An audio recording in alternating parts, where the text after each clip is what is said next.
Better luck next time, Ralph. Oh, sure. You can't win them all, you know. Thanks. Nice day, huh, Sam? Yep. Good to be alive, Ralph. And welcome, everybody. Hoping my mic is not muted for that, like it was last time. Welcome, everybody. Welcome to another wonderful show we have lined up here for you today. How's everyone doing? We have a special guest lining up for us just a little bit later in the show. I guess I should start recording this. Hello. Just in case the show goes down. May as well start to record it. But welcome, everybody. Welcome to another episode of Canuckleheads. We have a pretty interesting one here for you. We've had a lot of weird stuff going on this, right? We've had a lot of weird, interesting, bizarre things happening this week, haven't we? Hey, Stream Elements bot is running. This is good. This is good news. So yeah, we're going to talk a little bit about the nonsense and drama that's been kind of going around the internet this past week and a half. I know we missed last week. I just kind of wanted to have a weekend to myself. So I promise you, we will do the tarot cards soon. I don't know when, but we'll do them soon. Hello, Tom. Hello, Action Toys, Nernieth. Gav, Randy, how are you all doing? Good to see you all. But yeah, we have some things to talk about today. We also have a special guest joining us in just under an hour. We have, for those of you who didn't catch the notification on Twitter, it is going to be the owner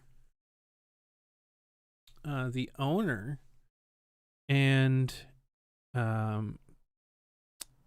the owner and founder, I should say, because those are important things. The owner and founder of the Metrotham, I think that's how you say it, Metrotham Con, that Vic Mignogna got invited to. We're gonna have the owner / founder of that as a guest, just under an hour here. We're gonna talk about that convention with him. And we're going to get some details about the convention, how people can get there, what the cost is like, etc., etc. All of that wonderful fun stuff. The nice part about that is I'm pretty sure, just by looking at it, it's roughly around the same size as Kitchener Comic Con. I'm sure that they're dealing with the same thing. Their staff looks pretty much exactly the same in terms of, Metrotham Con, Gamer Hands Jr., so yeah, they basically have the same amount of staff as we did at Kitchener Comic Con, all that wonderful stuff. So we're gonna talk about that. We're gonna compare notes, and I'm going to shill the hell out of that convention because I think they're amazing for what they're doing. Great individuals. The sky, the clouds, birds. Some of the time. Yes, that you did see that 2 Tons of Fun got invited to a convention. Yes, absolutely. We're going to talk about that right now, actually. Some very interesting things have been going around.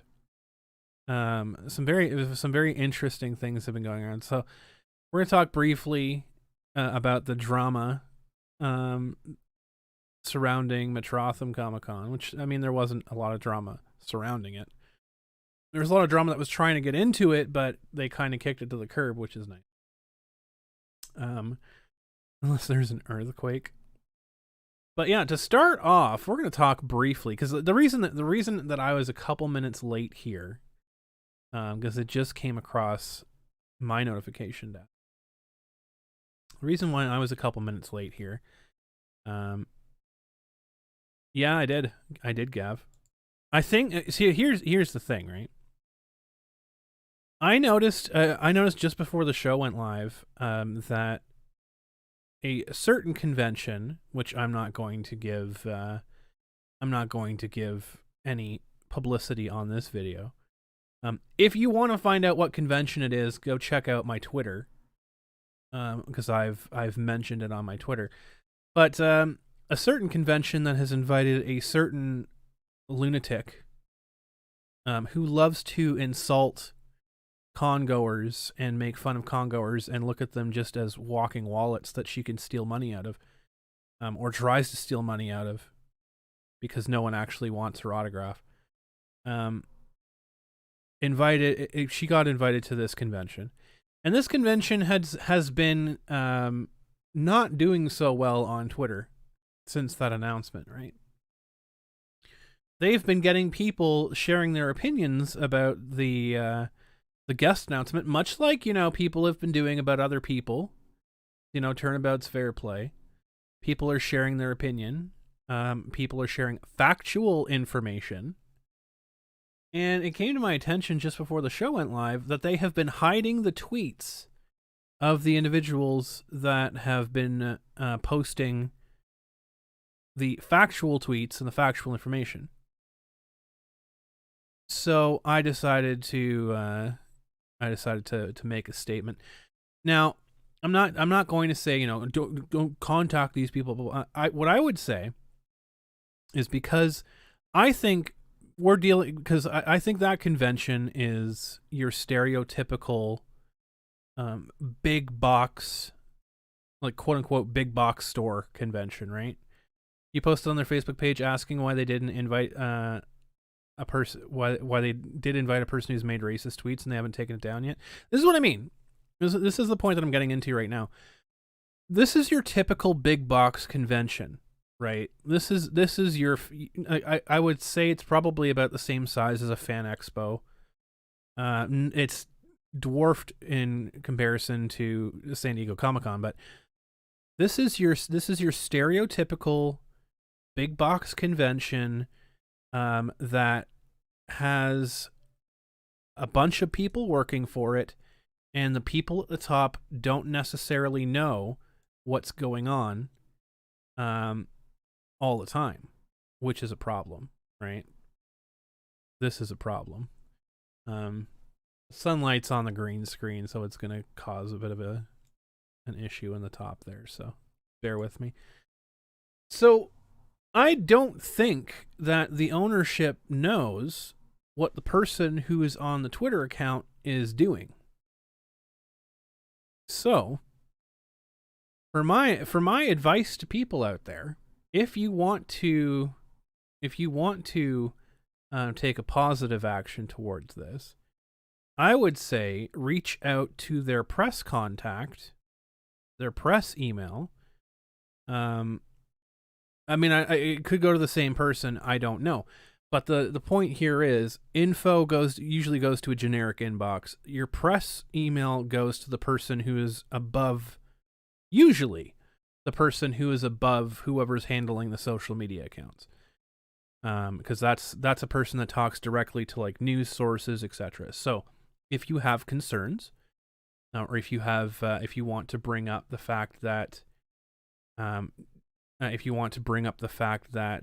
certain Twitter account is acting very oddly, or a official Twitter account of an official what looks to be a corporately backed convention, reach out to their press contact. If you're looking for their information, I'm not going to mention it on here for a couple reasons, but if you're looking for their information, go to my Twitter. I've recently tweeted them. You can find it very easily, and you can find their website and go to the contact section, and you can find the press contact right on their contact section. So that's what I would suggest doing if you are so inclined to make sure that the ownership is aware. I've attempted to contact the ownership of that convention. I don't know how to get a hold of them, but usually the press contact is usually the best option to get a hold of them.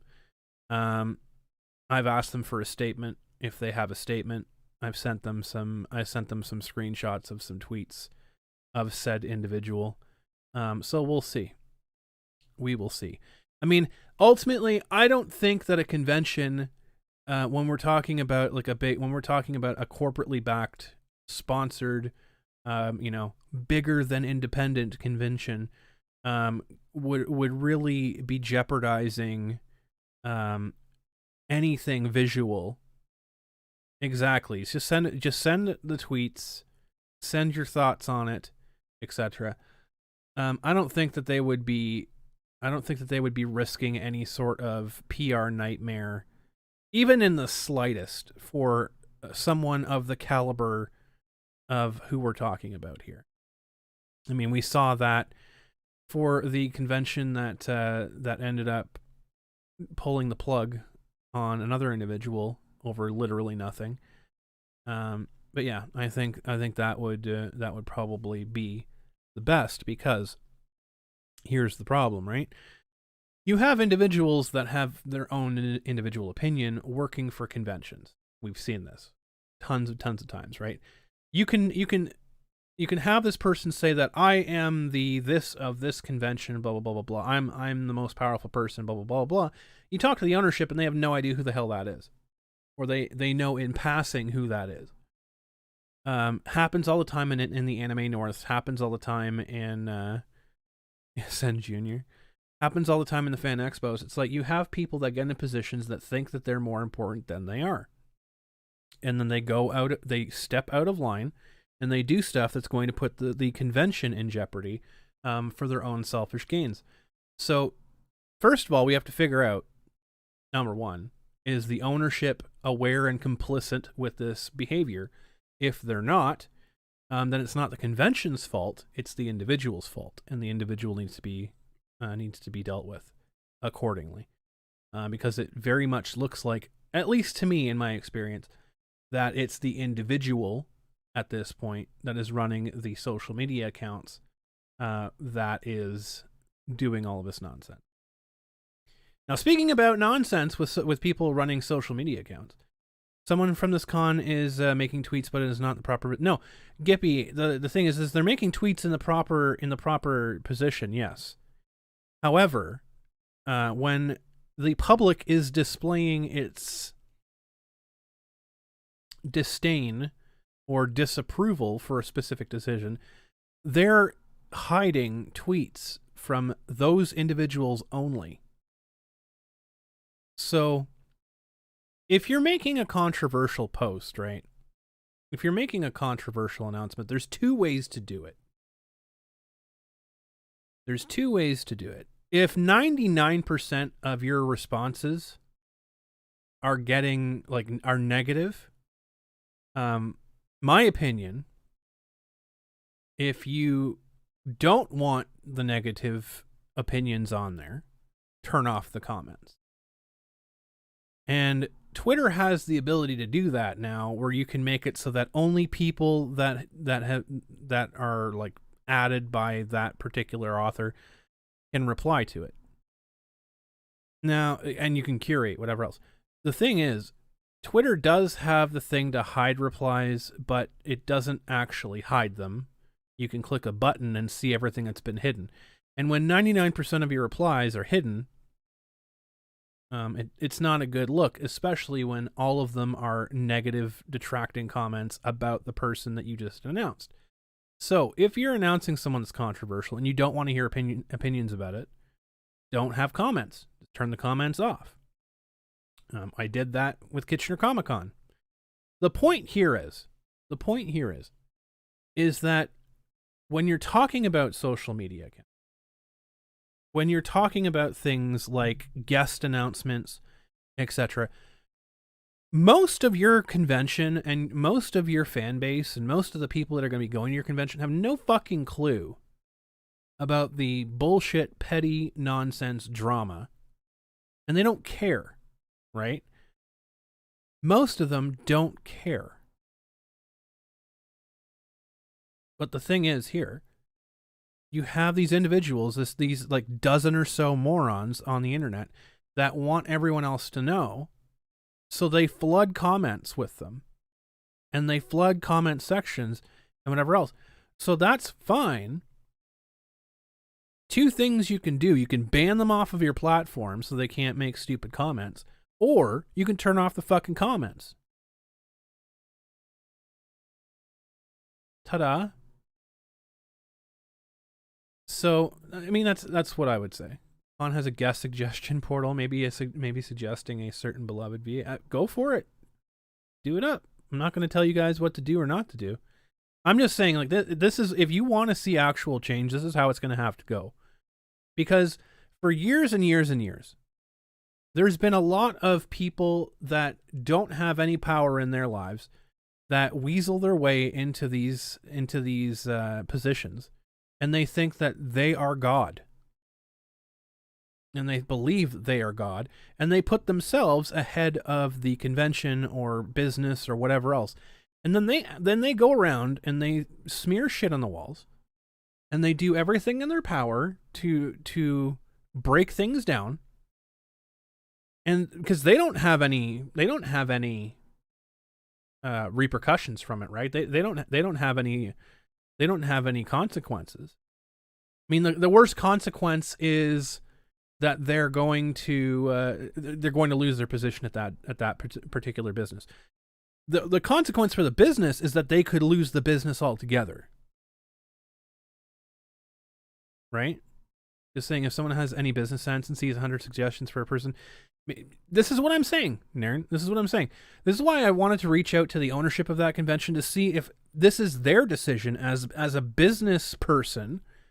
Hey, this is a bad thing for your business to have someone who is advocating violence against children and actively insulting people, and you're paying customers and chasing away your customers from your event.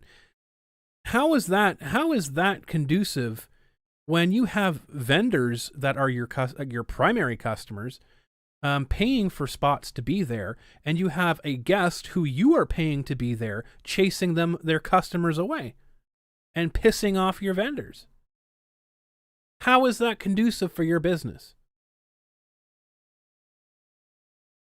Right? This is what I'm saying. What gets lost in these big corporate conventions is that they kind of forget where they came from, and they forget what they're there for. They're not there for a social justice mission, right? They're there to make money. It's a business. They're there to make money. So is bringing in someone who's not only chasing away your customers, bringing in someone who's insulting your customers, who's actively aggressive to your customers online before the show and during the show, who is actively fostering a divisive nature, who's actively telling people to go after these individuals and whatever else, and actively inciting them to create this hostile environment so they can have this self-fulfilling prophecy. How is that conducive to your business? Makes no sense to me. Now, again, I'm not going to mention the name of this Comic-Con I don't even know if it's a Comic-Con. I'm not even going to mention this name of this con because it doesn't deserve any publicity until I get an answer from the ownership. And I mean, if they don't answer, if they're silent, I'm going to take that as them being complicit in sharing the opinion of this individual. Which, I mean, rip them if that's the case. But I am going to talk about Metrotham Con because I've had a conversation with the ownership of that group, and they're very much in the same mindset as myself as an event organizer, in the sense that conventions are places to go that you go there and you leave your shit at the door, right? You go there to have fun. You go there to have a good time. You go there to buy stuff, enjoy yourselves. People can have different opinions. People could have voted Trump. People could have voted Biden.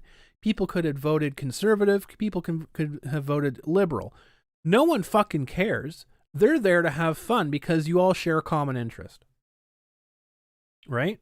They're not there necessarily because they want to go see X, Y, or Z. They might be, but the reason they stay there is because they're sharing in the convention, they're having fun. And as far as I'm aware, We're going to find out in a little bit here. We're going to have the owner of Metrotham Con on the show to talk about the show. And the decision not only to invite Vic Mignogna, but stand by the choice to invite Vic Mignogna in the face of controversy, BTFOing people, saying like, "Look, leave your shit at the door. This is a convention." And politics does not have a place at conventions. The culture is creeping in because big box conventions have zero fucking balls. Zero balls. They don't have, and also they're fucking lazy because they don't keep tabs on the free fucking labor that they put in place. They get people off the street. Okay, do you have any experience? No? Okay, well, you're going to run our social media account. Great. Well, what are they doing? What are they liking? What are they engaging with? What are they posting? What are they hiding? Who are they listening to? You tell me, as a CEO, as an executive officer of a convention, if you don't know that, that's a fucking problem. If you don't know the name of the person that is actively logging into the face of your fucking company, that's a problem. And I think that's where we are.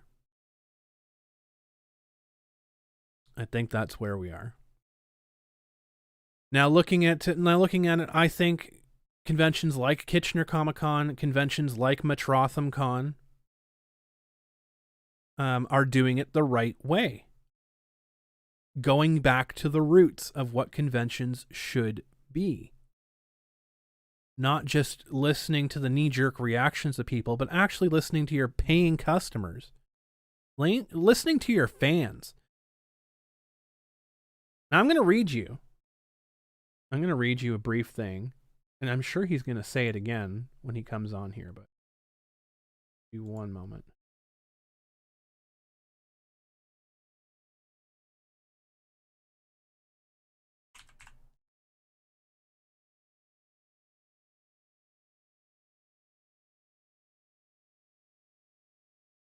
I'm going to grab a statement directly so I can actually read it as soon as my Facebook connects, because it's going to take.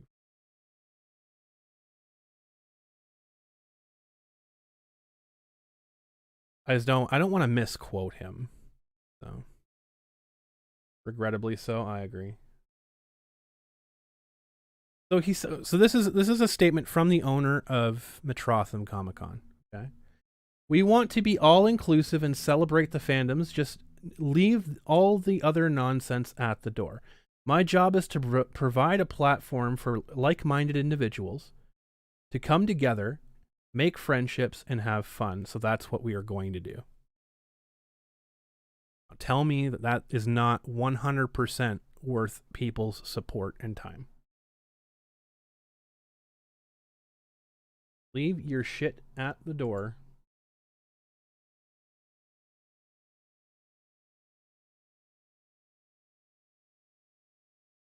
Oh, 1 second here. I have to do a quick reply live.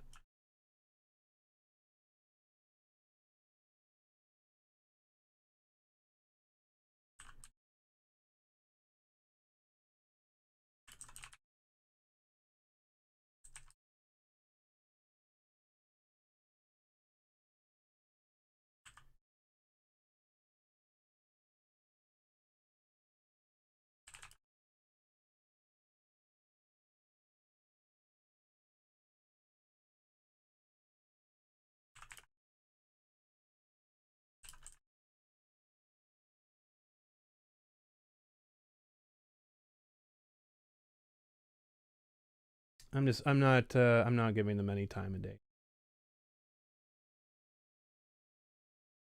Hey Stan, how you doing? Good to see you. Cons are supposed to be for the fans, absolutely. Absolutely.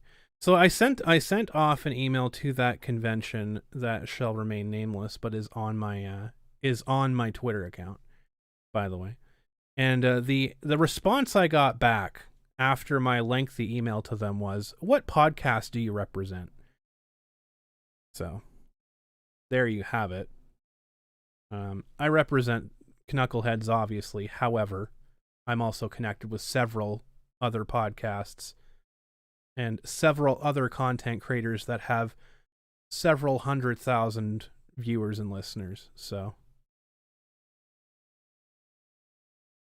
number one, really stupid thing to say to somebody. How big are you before we decide what we want to say to you? All it takes is a single fucking grain of salt to topple a cart. So, really, really dumb. How are you doing, Stan? Welcome. Good to see you. But yeah, that again, we're gonna be talking to the ownership of Metrotham Con, which I think everyone, these guys are. It looks like a small team. Looks like a smallish convention. Looks about the same size as Kitchener Comic-Con. And they seem to be independently ran, independently owned, and they're doing it the right way. So I think that they deserve 100% of people's support regarding it. It's good to see you too, Stan. And I did say it earlier. If you wanted in on this conversation, doors open for you anytime that you want to jump on here, Stan. 100%. Take a look at the recent panel programming. Instead of panelists covering one of hundreds of shows they love, they focus on divisive topics, and woke cons accept it.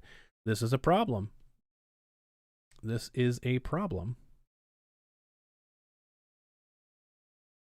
here's the thing. You go to a convention to escape the bullshit. You don't go to a convention to contribute to the downfall of the convention, to the downfall of reality, right? Of escapism. You had a stalker from Kitchener back in high school? That's funny. I believe it. There's a lot of weird people here. There's a lot of weird people everywhere, really. A lot of weird people. Now I'm gonna be eyeballing my email here. I just flat out said to them, I'm like, are you gonna give me a statement or not? Said I represent several podcasts that have several 100,000 listeners and viewers. So are you gonna give me a statement or not?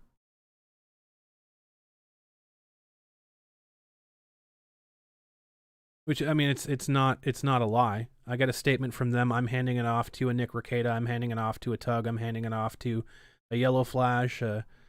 Insert random person here. I'll send off the statement to every single person that I can. So if they want to be a freaking moron about it, then we can make this into a situation. Not a problem.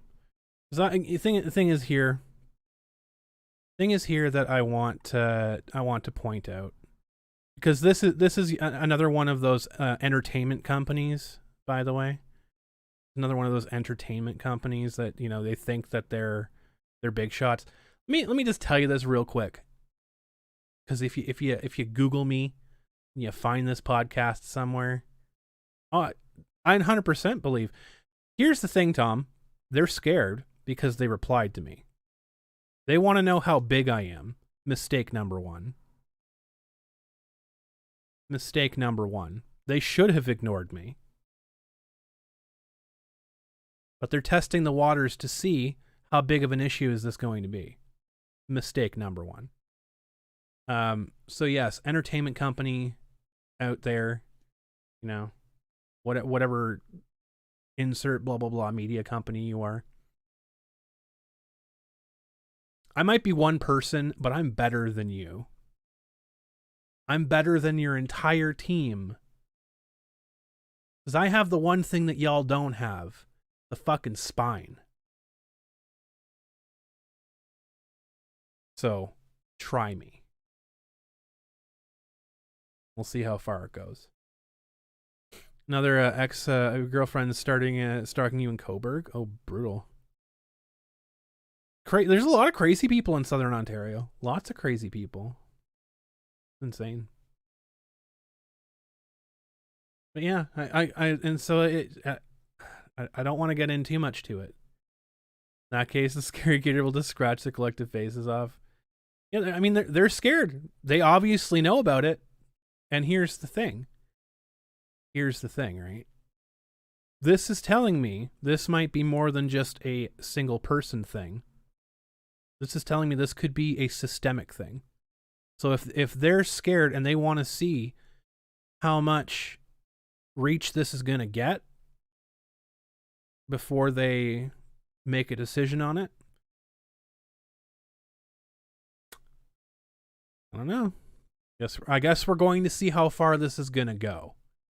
Because I don't need 200,000 people, imaginary people as well, in a Facebook group to make my voice heard.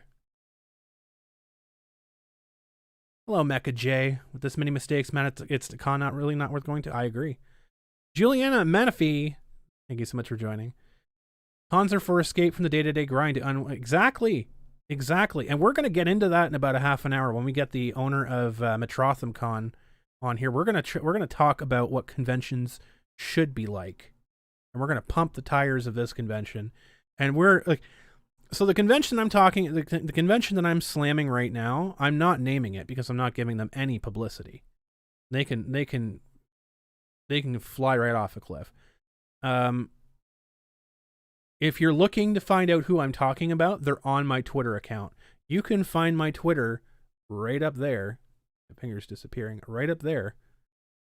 Find my Twitter account. You'll see who I'm talking about very quickly. But yeah, it seems like this might be a systemic problem.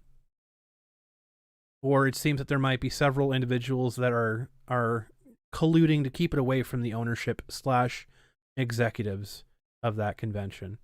Which, when you're talking to conventions, if you're talking to indie conventions, emailing them is fine. When you're talking to conventions like the one, like that ownership group or whatever else that had the Star Trek and the Supernatural and the Xena convention and all other shit, you need to talk to the executives. Because I guarantee you, any email that you send to the baseline crew is going to get swept under the freaking rug. You have to go up. You have to go past them because the problem is the intake. When your intake is rotten, all of the air that goes in is rotten. You go past the intake, then the fresh air gets through. Yeah, just briefly as well. On the other point of drama, just so we can fill the next half an hour here before we get our actual main event kicked off. There was a PSA for people out there. PSA for people out there. And this one I will name because this is actually, in my opinion, dangerous. In my opinion, this could be dangerous. So I will name the group I'm talking about. Untitled Nerd Network. If anyone is a part of that group or knows anybody a part of that group, run the other way. Immediately. The conduct that I've seen from the quote-unquote owner of Untitled Nerd Network over the past week or so. Untitled Nerd Network, for people who don't know, there's a bunch of groups out there, right? Like we had our own version, exactly who. We had our own version of such a thing here in my area that was attacking us when we had Kitchener Comic Con. They were the Canadian Convention Alliance and shit like that, and the Canadian Convention Network and the Ontario Convention Network and blah blah blah blah, blah, right? They're usually run by a single person who has some, and I'm like, at this point, I'm just grouping them all together. One person who has a mental disorder, who has some sort of delusion of grandeur, Buying a Creeper Crunch cereal. So in this specific instance, Untitled Nerd Network.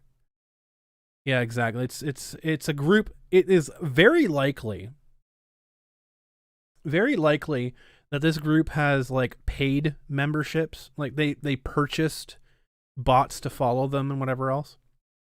Because like they have 200,000 people following the Facebook page, but like single digit interactions.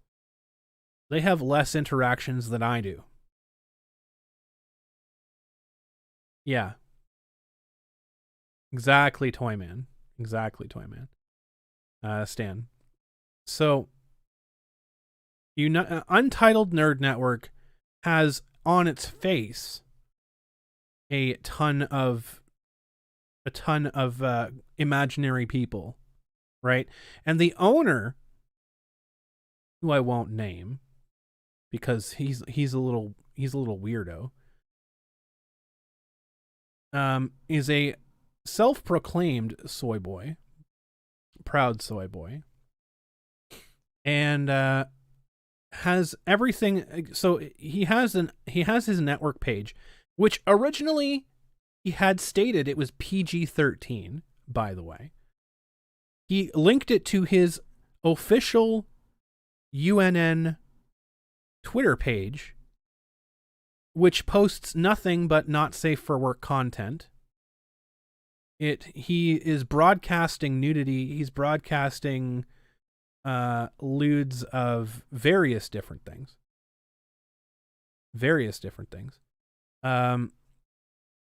And all of this is being broadcast to children, by the way.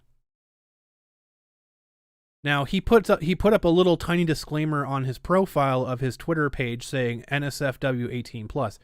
Twitter doesn't have a way. Twitter's really funny, right? Twitter doesn't have a way to filter out people who are under 18 from viewing your tweets. The only way you can do that is to either private your Twitter,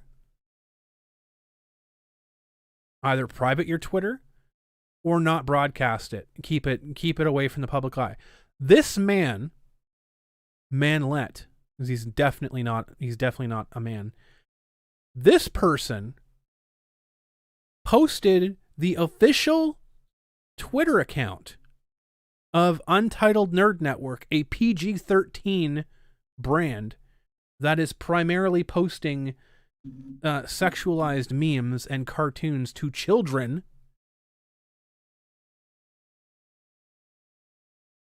to his NSFW Twitter, which if you take a look at the fucking first or second post of his timeline, you'll see something that you shouldn't be showing anybody under the age of 15. No, I agree. All of his shit.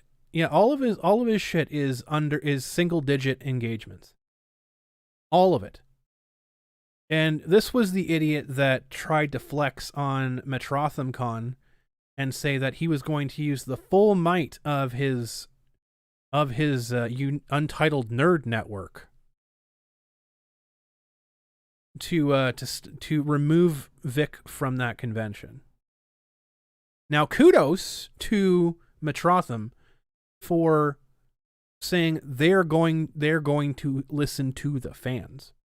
They're going to stand by their decision. They're not removing Vic because the fans want him there. And we're gonna get the owner on here in just a short little bit to talk about his convention, but they're sticking with him. And they're not removing him because they are a convention that is for the fans. That is for the fans. But yeah, this little weirdo, yeah, he directly tweeted. He directly tweeted Vic's Twitter and told him that. And this weirdo and his little harem of accomplices. There's a very full of personality individual that oversees the Facebook side of it, that as soon as I posted something in support of Vic, she deleted my comment and then took literally everything from my comment and then made a mockery of it on their official Facebook page. Disclaiming that anyone at all that comes on the page to defend Vic will get banned.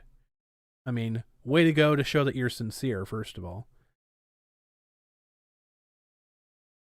Yeah, it's so amazing that small conventions have this spine and the fortitude to withstand all of this nonsense. But the big box conventions crumple at the fucking first sign of a leaf falling off a tree. No, 100% they pay for subs. Action Toys, 100%. That UNN pays for subs. So I don't like giving attention to these weirdos. However, this is a matter of public concern. If you know anybody at all, I have 2 people on my Facebook that follow this page, apparently. I don't know why, but they do. So, if you know anybody at all, warn them about Untitled Nerd Network being run by someone who went on record, by the way. Someone who went on record and said, and I quote, and YouTube, this is a quote,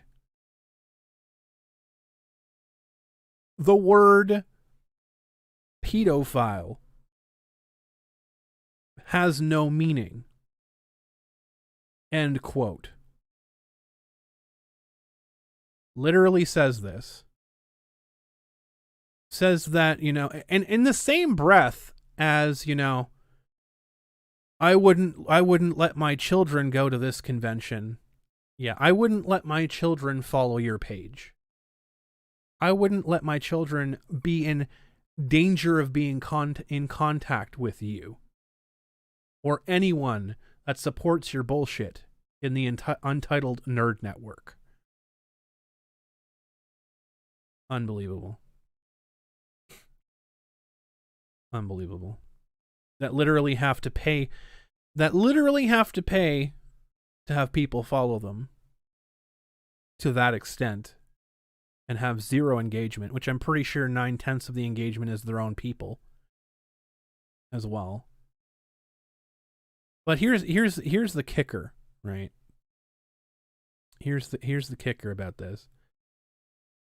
You want to have children with them? Takes all kinds. Takes all kinds, unfortunately. So this person is trying to claim, and it definitely wants attention. So don't go. This isn't even a standard disclaimer of like, don't contact this person. Like, literally don't, because he gets off on it. Just go about the way to remove his access from contacting people that are vulnerable. But like literally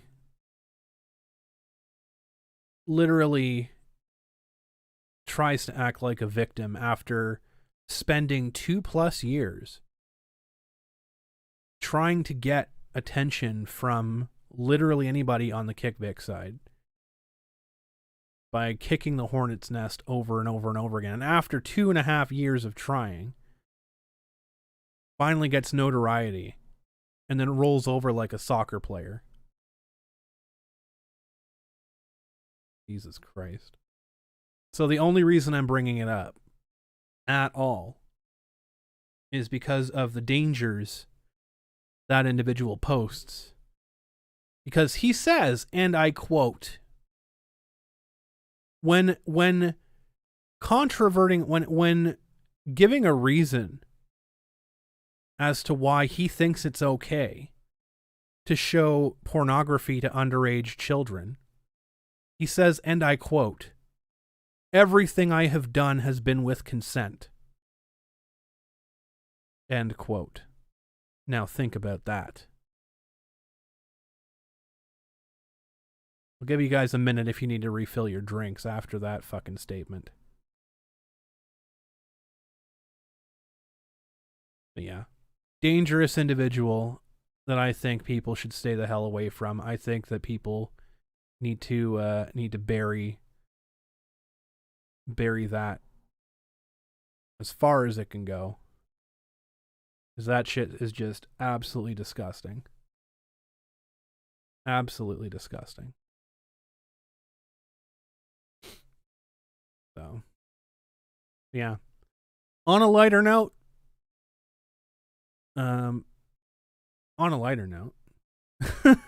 welcome back, Tom. You missed another part there, Tom.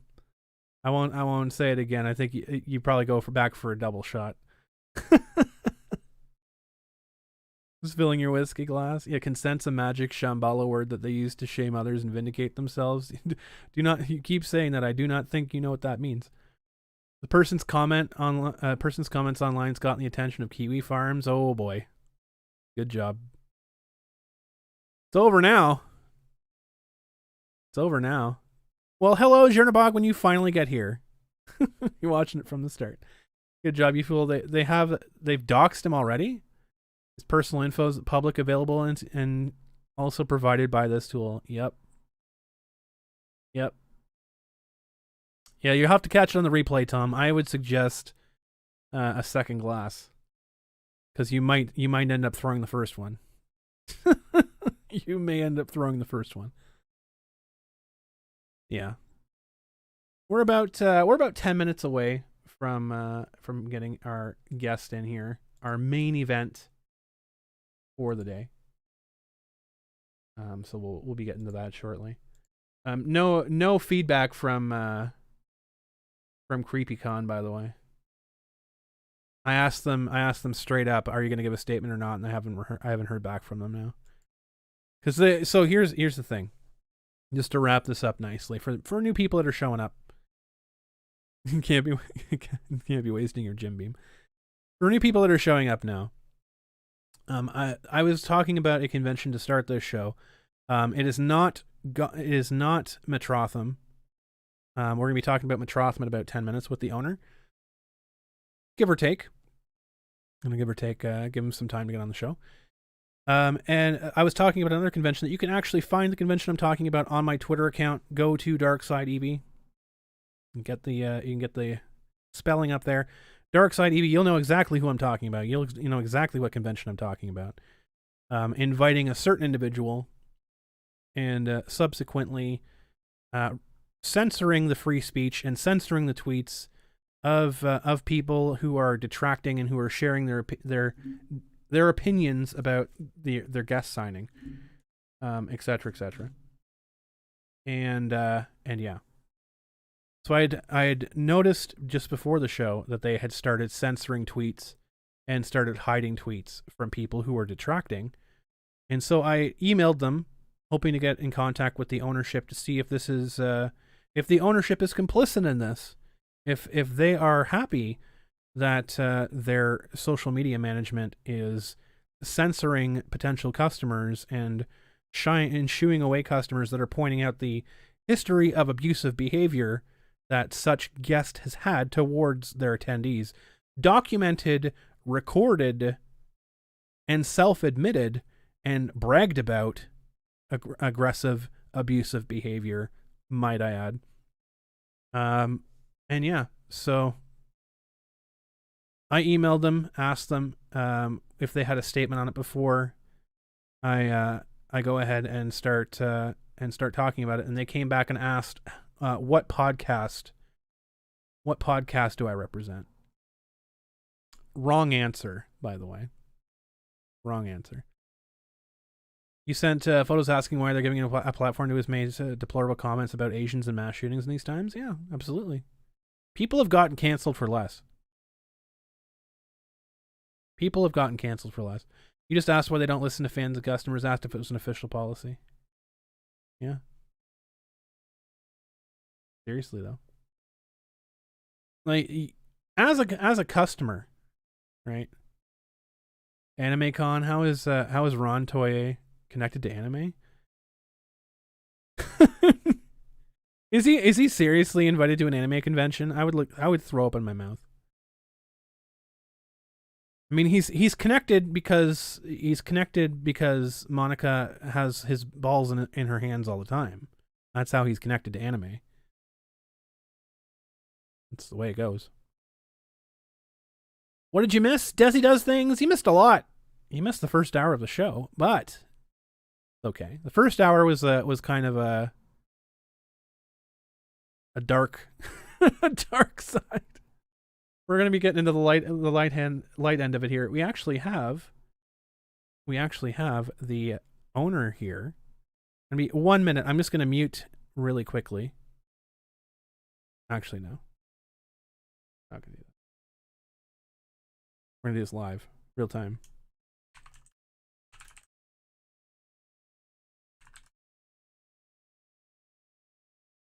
All right, I'm gonna pop myself on here. All right, so we're gonna have Mark joining us in just a moment here. Mark, can you hear me? Just nod if you can hear me. Perfect. All right, we're gonna get you on here in just 3, 2, 1. Mark, how are you doing? I'm doing well. How about yourself? I'm doing great. Awesome. All right, so you're in the lobby.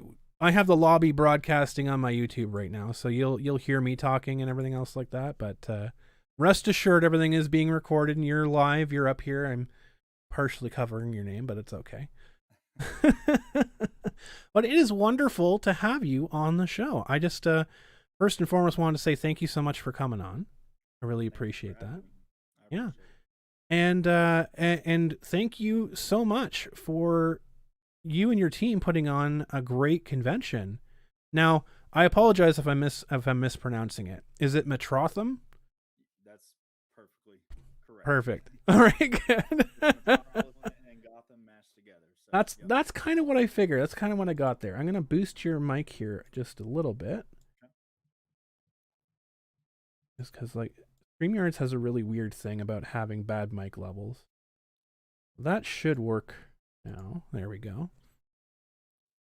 All right, so yeah, thank you so much. Now I was taking a brief look over your website, and like what got me really excited, because in 2020 and a few years before, unfortunately because of the COVID and all this other stuff, it's kind of put a bullet in things for us. I worked with a convention, Kitchener Comic Con, and it looks like we were about the same size as you guys. In both attendees and staff, and so what I'm looking at from this is like I see like where we were like just a couple years ago, and you guys, and like it makes me so happy to see that there's other independent conventions, there's other people out there that are getting back to the roots of what conventions used to be like. That's exactly right. Yeah. That's our main goal, is to provide an amazing experience for the fans. Like I've told you before, we don't get involved in politics or religion or anything else. We do it exclusively for the fans and the fandoms that they love and support, and that have a special place in their hearts from their childhood. These conventions are an escape for a lot of people. And I just want to be able to provide that platform for those people to come together and just have fun and enjoy each other and enjoy the fandoms. That is so awesome to hear. And that makes me so happy, because like this is one thing that we've been beating our chest, like the folks that put together Kitchener Comic Con, we've been beating our chest about that for literally years. And I mean, we're stuck right in the middle of a bunch of big box conventions, and so we don't really get our voices heard that often. But when I saw your convention, and it was in the middle of a bit of a heat for a guest announcement. Yeah.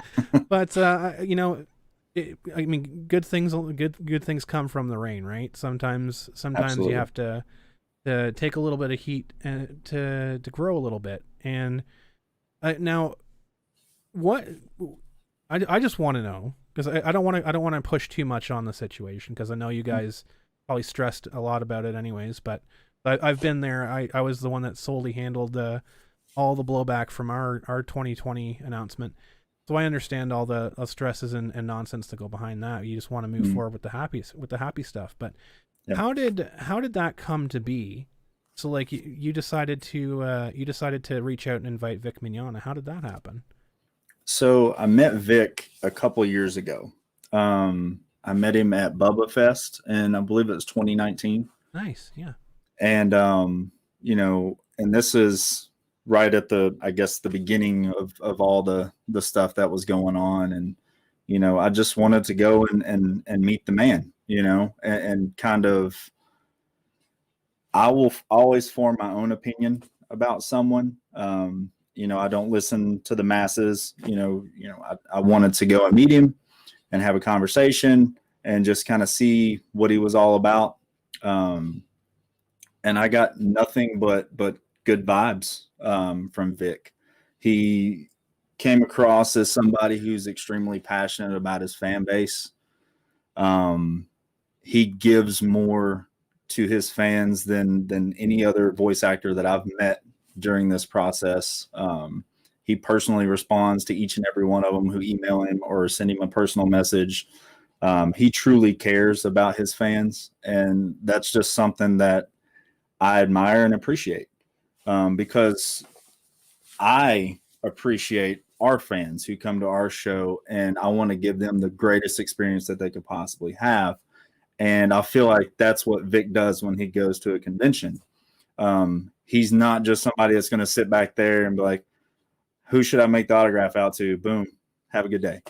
Yeah. You get a personal one-on-one experience with Vic that you'll remember forever. And a lot of his fans have testified to that.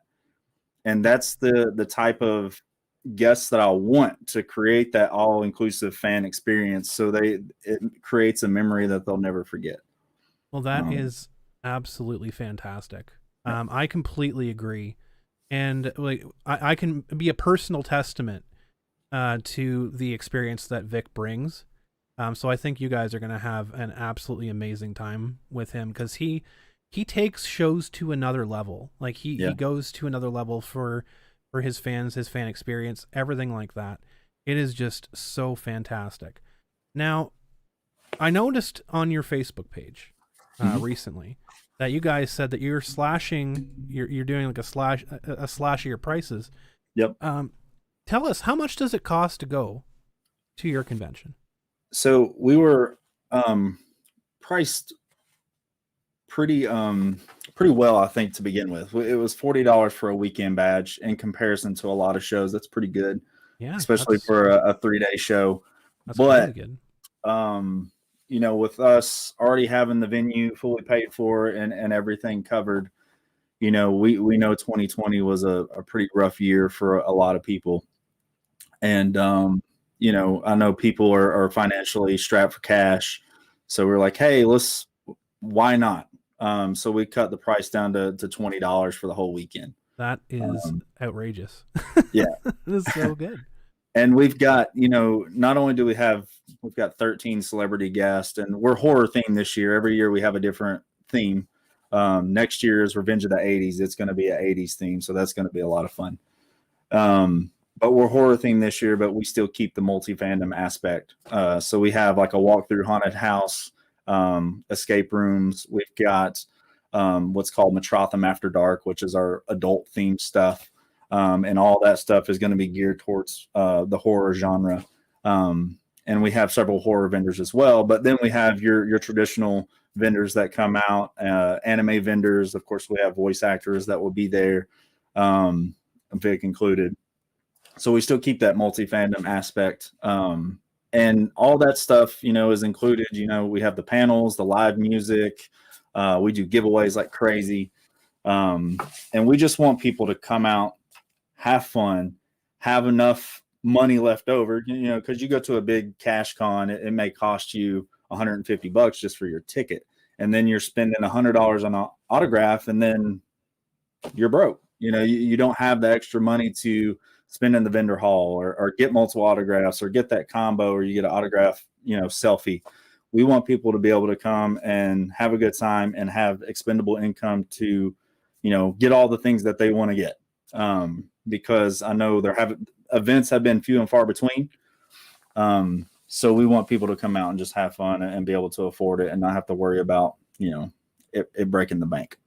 No, that is an absolute recipe for success. That's one of the main things that I pushed for, and it turned out to be a huge boon for us at Kitchener Comic Con. We had our vendors saying like why aren't you guys charging more to come in here? Yeah. Like you could be making so much money. It's like each dollar we take away, they can't spend on you, right? Exactly. So like it's a reciprocal relationship that you just don't see that in the big box conventions, and you don't see that much anymore. It really warms my heart. It really warms my heart to see conventions like yours getting out there and becoming more prominent. Were you in conventions before, or is this just your because this is year 2 for this one, right? It is. So kind of the backstory to Metrotham Con. I've always been, into fandoms and just pop culture in general. And I kind of came up with the idea to open a restaurant/pub that was, kind of like a convention atmosphere. In the waiting room, we would have people dressed up in Pokemon, costumes, and all the tables would be themed, and the drinks would be themed, and the food would be themed. All the staff would be in cosplay and just kind of make it like a tourist destination, because Chattanooga, the downtown area is very touristy, and make it just like a nice destination for people to come. But I couldn't find a really good building for that would fit our needs. So I was like, okay, well, what can I do until something becomes available? And just the natural transition was, okay, we'll start a convention. That's so awesome. So that's kind of where it came from. And you know this just as well as I do. I didn't get in this to make money. I do it because I want to provide this event for people who have been bullied, for people who have experienced abuse in the home. This is their outlet. And I want to, any joy that I can bring to anyone in this world, is a positive thing. And that's what I want to do. If as long as we can make enough to fund the future shows, that's all I ask for. This isn't a cash grab or anything like that. I do it because I love it. I love the fans. I love, seeing them get excited after they meet, their favorite voice actor or favorite celebrity. And I love to see them go in and sing karaoke and have fun and, enter the cosplay contest and get excited about, their armor builds and stuff. It's just so much fun. It lights me up inside to see all these like-minded individuals come together and just have fun. That's why we do it. That is absolutely amazing. And that is the right way, the 100% right way to do it. That's something I've been preaching for 10 plus years, and I've been beating the drum. Anytime that we talk about that, it's like 100% taking the words out of my mouth. It makes me so happy to have you on here and to be able to really give your convention a boost here. So really appreciate it. Oh, absolutely. And I'm 100% going to do everything I can to get everyone that I know, all the content creators that I know, to at least give you a nod, because this is something that's unique, and this is something that needs to be the norm, right? We need to get back to what we were as conventions. It seems like everything's just been so commercialized now. Everything's been like, how much money can we bring in? Like we have a bunch of conventions where I'm at here in Canada, a bunch of conventions where Anime North used to be what we were, right? Used to be for the fans, used to be for that, and it's commercialized so much so that now you have the entire vendor building is 99% pop figurines. Yeah, that's and that's and that's something I will never lose. And my volunteer team, they're absolutely phenomenal. I love those guys so much. They put in so much hard work and effort all throughout the year. And, we are one big family. who are trying to bring joy to so many people. And that's not just the fans either. We want our celebrity guests to enjoy it and want to come back. And, you know, when people ask them, hey, what's your favorite show to do? I want it to be Metrotham Con, because we treat them so well, and we treat them with respect and kindness. And, you know, my celebrity handlers team, they're meeting today as we speak, and they're making individual like gift baskets for each celebrity, and they're customizing them and writing a special thank you note to each one of them. And it's, you know, it's little touches like that that will kind of set us apart from those, you know, cash cons or the bigger conventions that have kind of, you know, lost that personal touch. And with our vendors, you know, our vendors are our lifeblood of our show, you know, because people come for, you know, oh, you got Vic Mignogna, I want to come see him.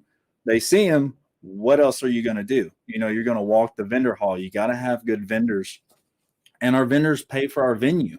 And, you know, I'm super appreciative of that. And, you know, we feed our vendors. We keep our vendor booth prices very, very low, just enough to pay for the venue. That's it. We're not going to, you know, overcharge them just because we can. So we really appreciate everybody. And we have a vendor relations team of 8 people who will help them load in, load out. And their job all weekend is to just walk around and make for sure that the vendors are okay. That, you know, if they need a water, they'll go get it. If they need some food or a snack, they'll go get it. If they need somebody to watch their table so they can use the restroom, we got them. That's so awesome. You know, and that's just, we want everybody to have fun. And that's our goal. That's so wonderful to hear, honestly. Yeah. I think we have one of your folks in the YouTube chat, Time Rifter, says, awesome. Hi, Mark. That's Chris. Yeah, that's Christopher. Awesome. Says we are the best family. That's so good to see, honestly. It's so amazing, because it's those details that get looked over when we're talking about bigger conventions and the corporate conventions, and everything is very, you know, suit, tie, everything else like that. With these ones, where it's very much like it's heart and soul when it comes to these indie events. Yeah. And I don't say indie event as like something that you're gonna like just walk down and be like, oh, well, that's cute, they tried. Like, your production is by far the best on the website, and what you guys put out there. It is by far the best that I have seen, compared to any other conventions in the past like 15 years.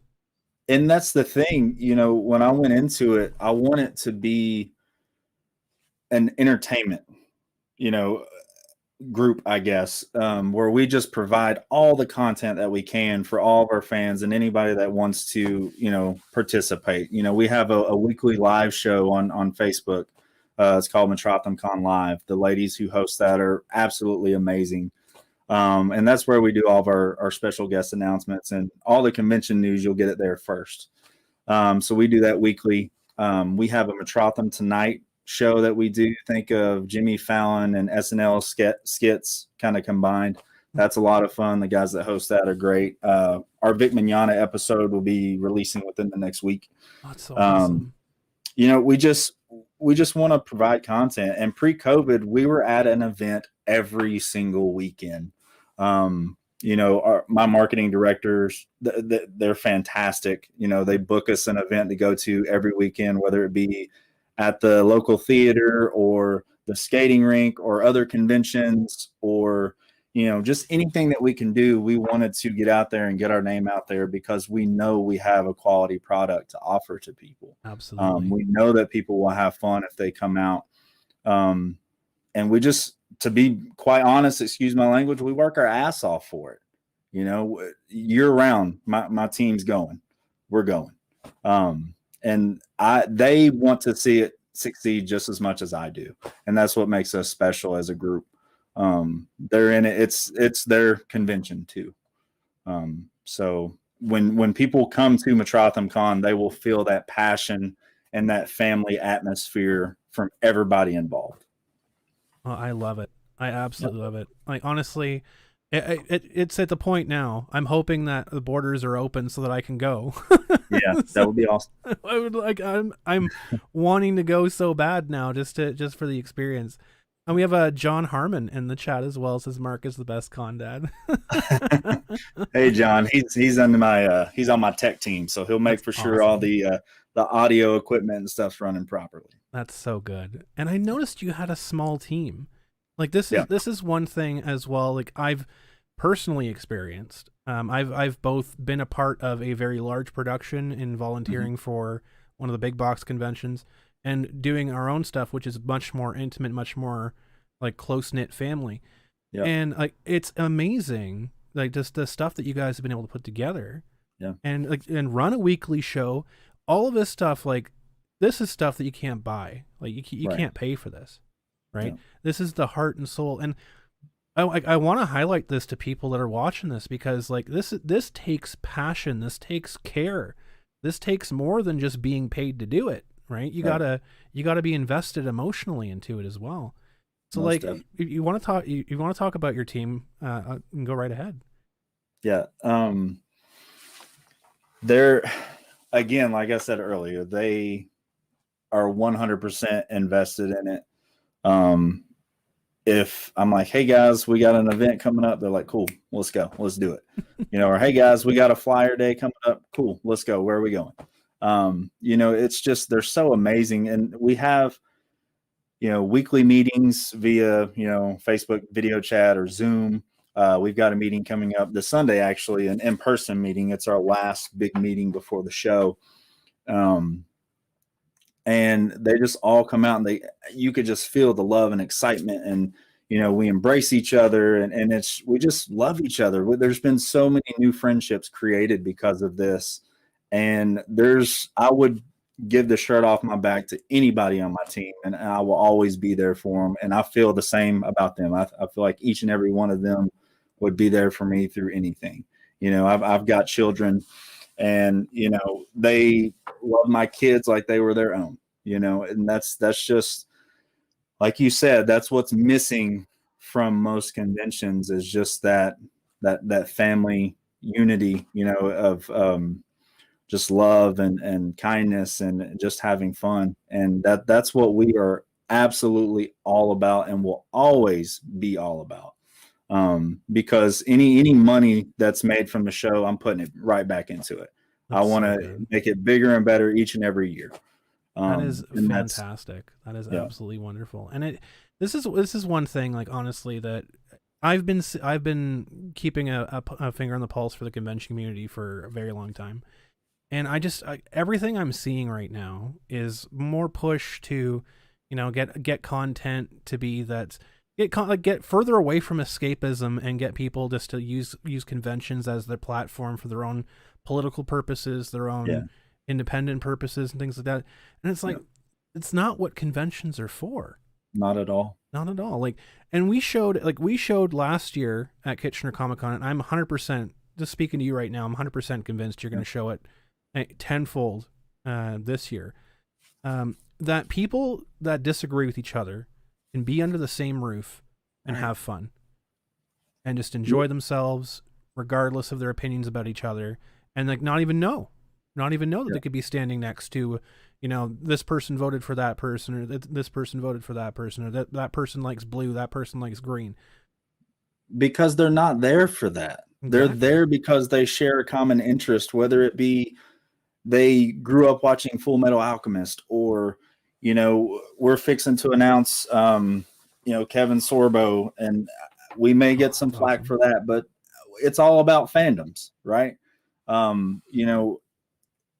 That's the common interest. We love coming to our favorite conventions, going in the vendor hall, checking out the panels, listening to live music, doing tabletop gaming or video console gaming. These are all things that bring a large group of people together, and you got to leave that other stuff at the door. You just have to. That stuff doesn't matter in the big scheme of things. We are human beings. We crave that human interaction with one another, and it's so amazing when so many people are under one roof that are like-minded. We shouldn't be arguing with each other over trivial things, that in the grand scheme of life really don't matter. We're here today and gone tomorrow, and you got to have fun and enjoy it. And that's what we're going to do. You know, Absolutely. That is so fantastic. Now, as someone who has been on the battlegrounds, like we have to talk war stories. I don't want to. I don't want to push too hard into giving any PTSD here. But what is some of the stuff that you've dealt with behind the scenes that people might not have been aware of, like for like either detractors or anything else like that? Just like the stresses like that. One thing that helps me is I'm an extremely laid back person. Mm-hmm. I can compartmentalize things pretty well to where negative statements or detractors, they don't bother me. And that's kind of the same thing, with the Vic decision. We made the decision as a team, as a family, and we're going to stick by it. And because there is a large contingency of people who want to see Vic, who celebrate Vic, not just Vic as the person, but because of his body of work, because of so many things that have touched their lives that he's done. And that's why, we make it about the fandom, not necessarily about the person. And, as far as the detractors, we'll always stay neutral. I want people to have a voice, whether they agree or disagree. That is fine. You can have your voice. I will never try to silence anyone. If you don't like the fact that we have Vic Mignogna, you can still come to the show and have fun. Just don't go to Vic's table. You don't have to talk to Vic. You can still come to Metrotham Con and have fun. We have 12 other guests that you can go and see, and that's the decision with any celebrity guest that you have. There are going to be people who like them or dislike them, maybe not to the degree of, Vic, because everything's been so polarized, but that's just kind of what you have to deal with. And, I've got a plan and a vision, and nothing will detract me from that. Well, I love hearing that. I love hearing that, because I honestly, and I would say like Vic is probably one of the more unique cases, because every aspect about this has been put under a microscope, right? Within recent history. And again, you're mentioning other guests that you might be announcing that might carry some stuff like that as well. Mm-hmm. It's the one thing that big box conventions and corporate based conventions, they just don't have. It's that backbone. Yep. That backbone to stand up for your own values, stand up for your own family, which it very much seems like you've built in Metrotham Con. Yep. And it was something that we'd very much built in Kitchener Comic-Con. And honestly, it's my hope that the Bubba Fests and the Kitchener Comic-Cons and the Metrotham Cons are examples to other conventions that you can not only do this, but you can do it extremely well. Right. And that there is a future for all of this. Mm-hmm. And like to not have to listen to these people that are probably not even going to go to the convention anyways, and that are trying to ruin the fun for people that are going to go. Right. Because you're not only taking away from their fans, right? Mm-hmm. Taking away from the vendors for potential people coming to buy their stuff. Yep. You're taking away from the city. You're taking away from all of that experience.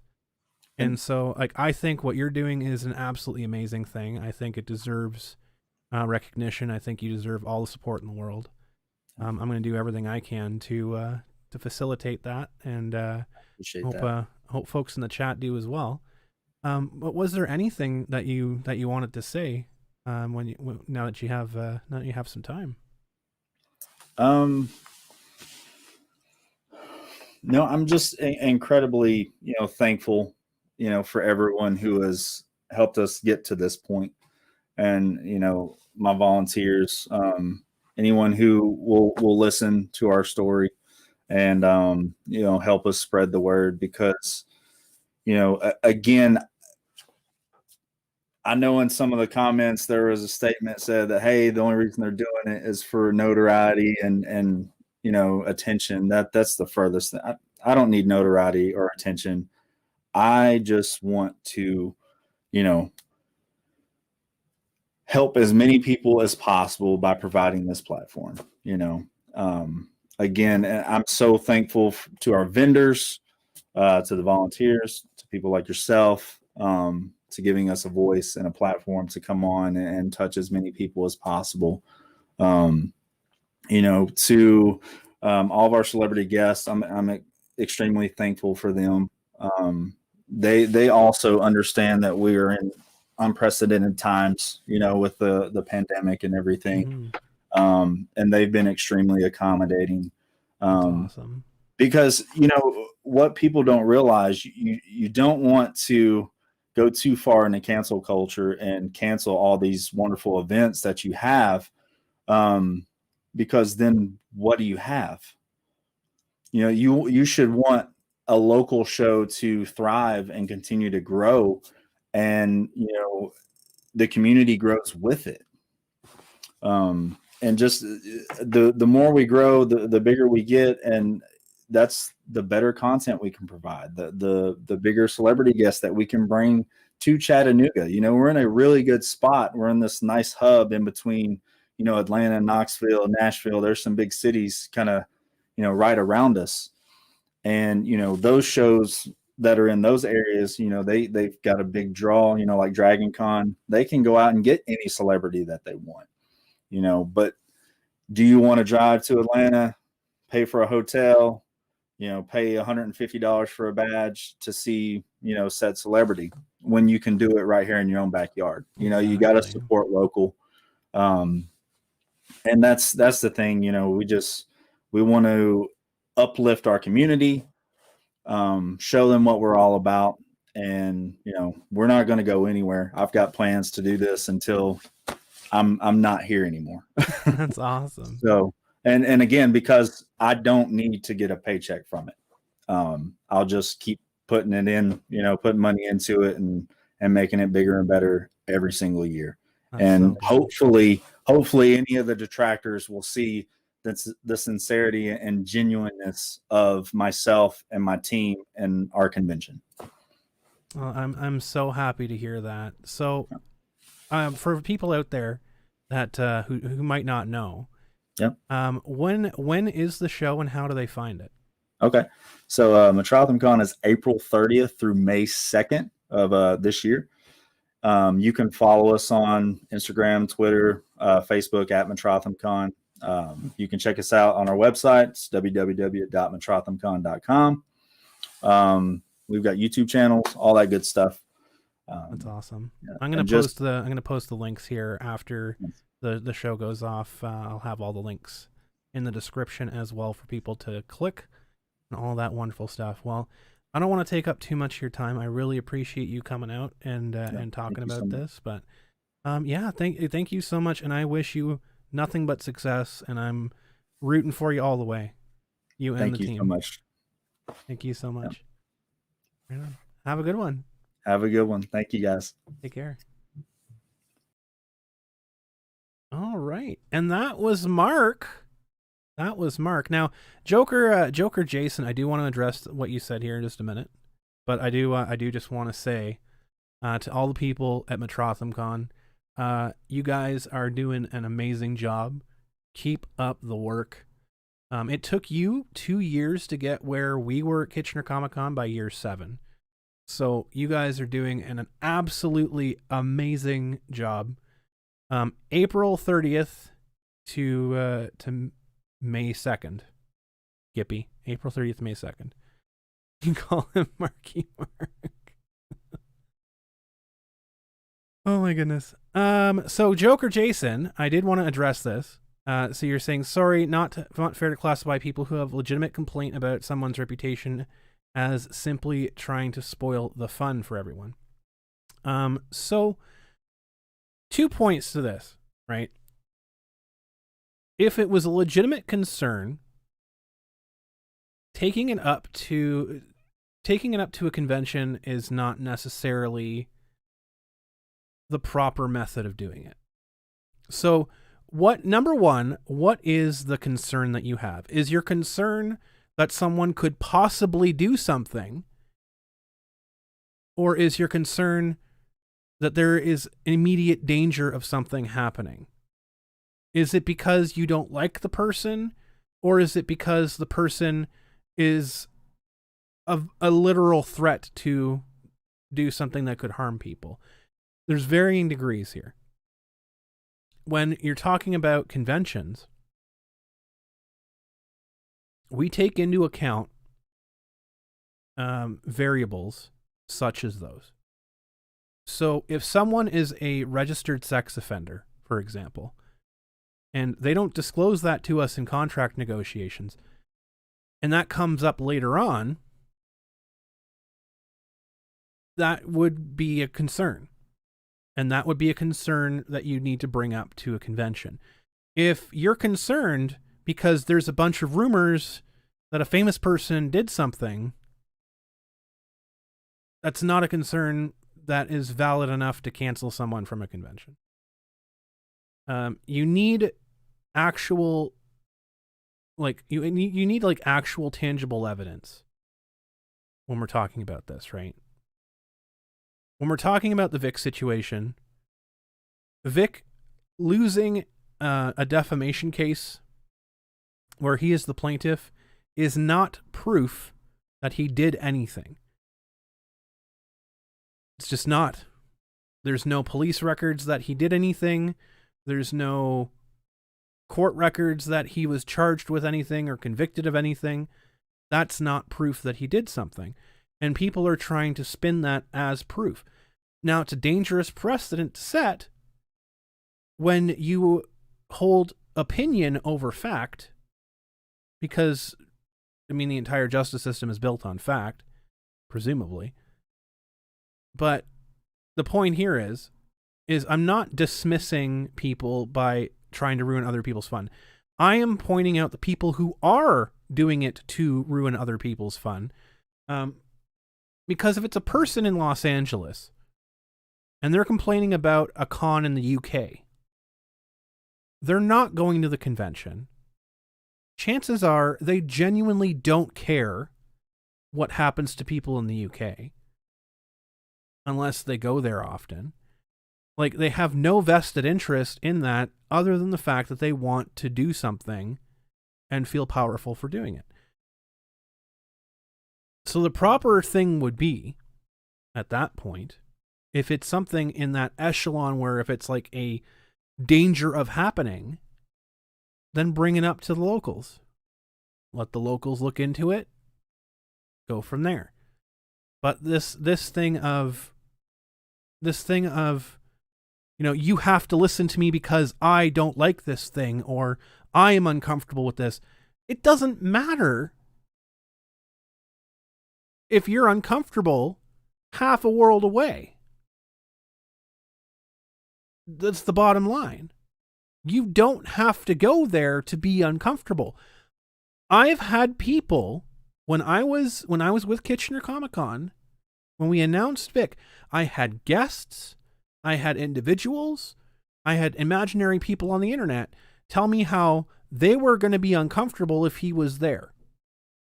And I told them it's not going to change the fact that we're bringing him there.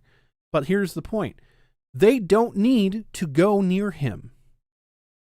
It's a building. It's not, we're not hanging out in the same room, right? Chances are the person that you don't like, if it's Vic, if it's William Shatner, if it's Kevin Sorbo, if it's Gina Carano, chances are they don't know who you are. Bottom line. So if you're in a room with them, or if you're walking past them, they're not going to be like, oh, it's that motherfucker. I know that motherfucker. I fucking hate that person. They have no idea who you are. They don't know you. They're not going to go out of their way to do something to you. So the problem here is that you're actively putting yourself into a situation where you're uncomfortable, which is your own fault. It's not necessarily your concern. You think that Vic should be able to go wherever cons invite him. Just don't. No, I'm not lumping everybody into the same. You're lumping everyone into the same. I'm saying that there are people who are out there who are dishonest. Now, I'm not part of the people out there that are. I'm not part of the group out there that doesn't like Vic. I'm part of the group out there that likes Vic. I'm not absolving myself from being a part of the cancelers, because I've done plenty of things in this stream even to denounce things that are dangerous. I have gone on record and I've called out conventions and individuals and networks on this very broadcast. The point here is, though, when I am doing it, and when I choose to do it, and when I choose to name names, it's because there is a factor that crosses. Like, there's a threshold that gets crossed, right? If I believe that there is a immediate danger of something happening, or if there is something that could potentially lead to something happening, that's when I speak up about something. That's when I talk about something. If it's just rumors and conjecture and things I heard from a friend of a friend, and I'm not comfortable because I'm in Alaska and they're in Hawaii, I don't talk about that. So by your telling me that I'm lumping people in, I'm lumping myself into that same group. So no, I'm not. I'm not lumping everybody in together. I am specifically saying the people that go out there and try to make it their life goal to ruin other people's fun. We all know who they are. I don't even have to name the names, because everyone knows who they are. Because it doesn't matter what the headline is, they're outraged about it. Because their morals are as fluid as the Pacific Ocean. They don't have morals. They don't have anything. They just have whatever is coming across to tell them to be upset about. Those are the individuals I'm talking about. I'm not talking about the people that have legitimate concerns, where I'm saying if someone had a physical altercation with somebody, that person has a legitimate concern. Or they are aware, or they have evidence of, or they were in direct, proximity to when something happened. They're more credible. But people who had just heard from a friend of a friend who saw it on Reddit, completely not credible. And I don't give the light of day to those people. Not the light of day. A lot of people prey on the ignorance of others. And a lot of people who are both in Kick Vic and I stand with Vic, because I've said this before. There's a lot of people out there that are just wearing the jersey.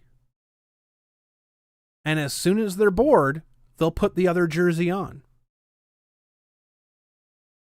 Oh, and Joker Jason, if you've looked at my Twitter, I 1000% discern who I think is full of shit. 100%. I'm not one of the people out here that's saying #KickVic did this. I will 100% point to a person, a place, or a thing and call that person out, because I have a fucking spine. And I only do that when I'm 100% sure. I don't do that based on speculation.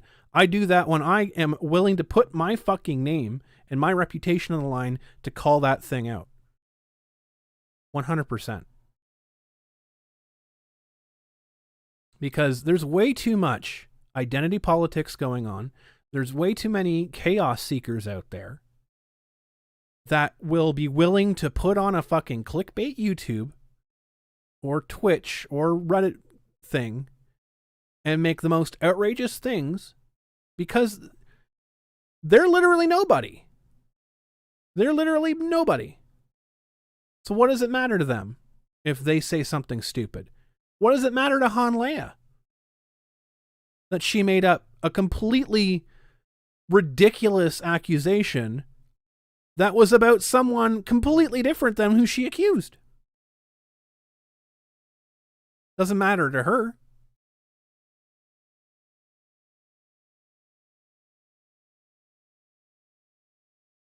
Doesn't matter to the people that took that narrative and ran with it and smeared it all over the internet and destroyed a career over it. Doesn't matter to them. And I'll call the same people out on the other side. Don't just run with anything. Critical thinking is number one. Critical thinking is number one. If something sounds outrageous, it probably is. Because there's a fine line, right? There's a line between, you know, one side, the other side, and somewhere in between is the truth of what actually happened. A lot of damage was done on all sides. And the problem here, YouTubers like Nick Arcada didn't even know Vic or Monica's name before this controversy, decided Vic was innocent before he knew a thing about the issue.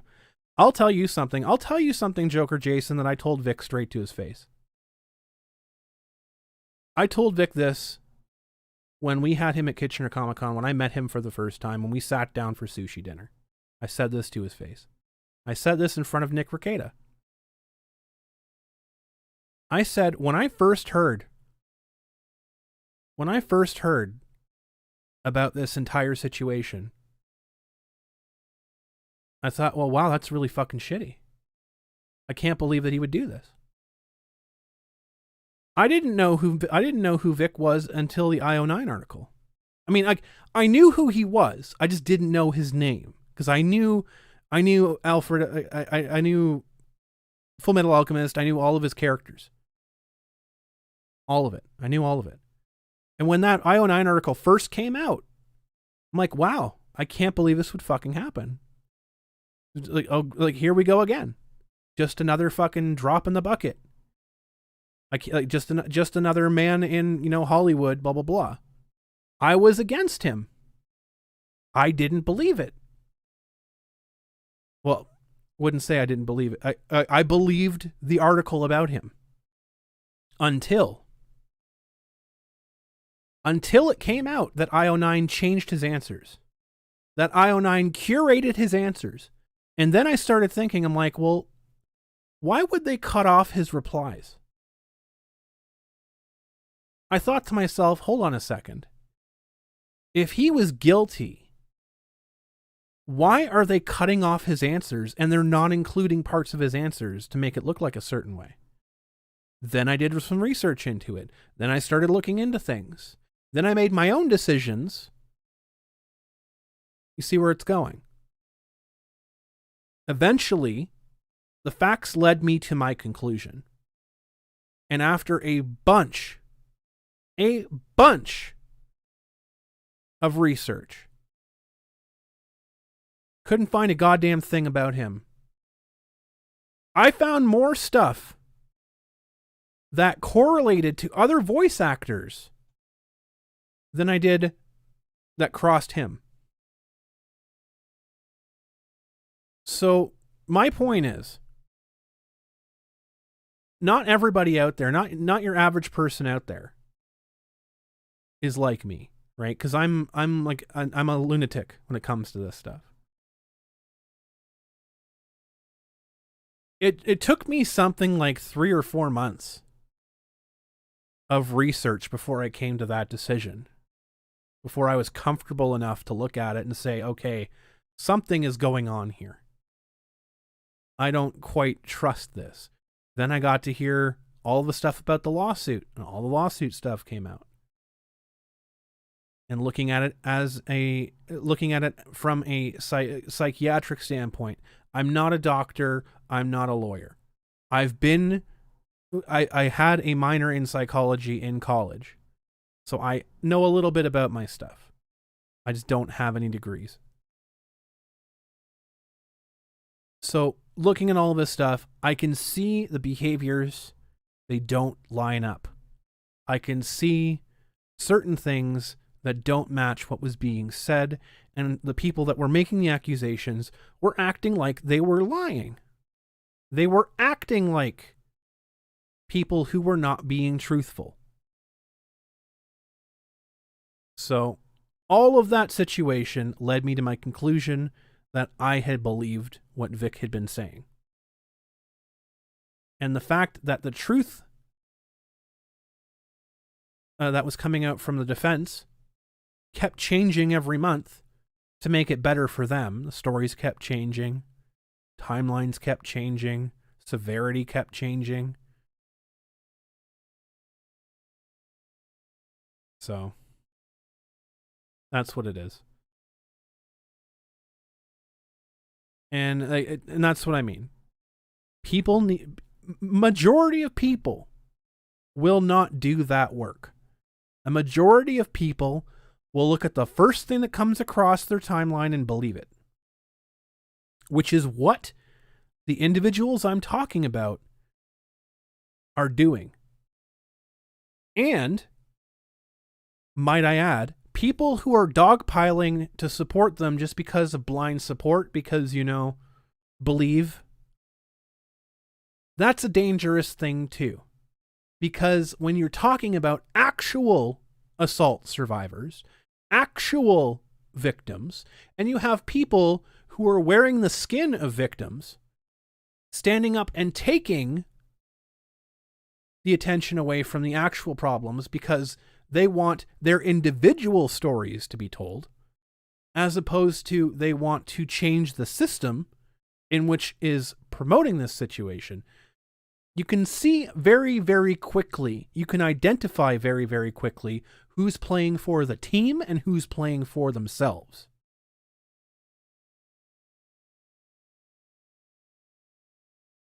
And so when I talk about people that are out there to ruin other people's experiences, I'm talking about the individuals that are doing it. I'm not talking about the actual people who have legitimate concerns, etc. I'm not saying people don't have legitimate concerns.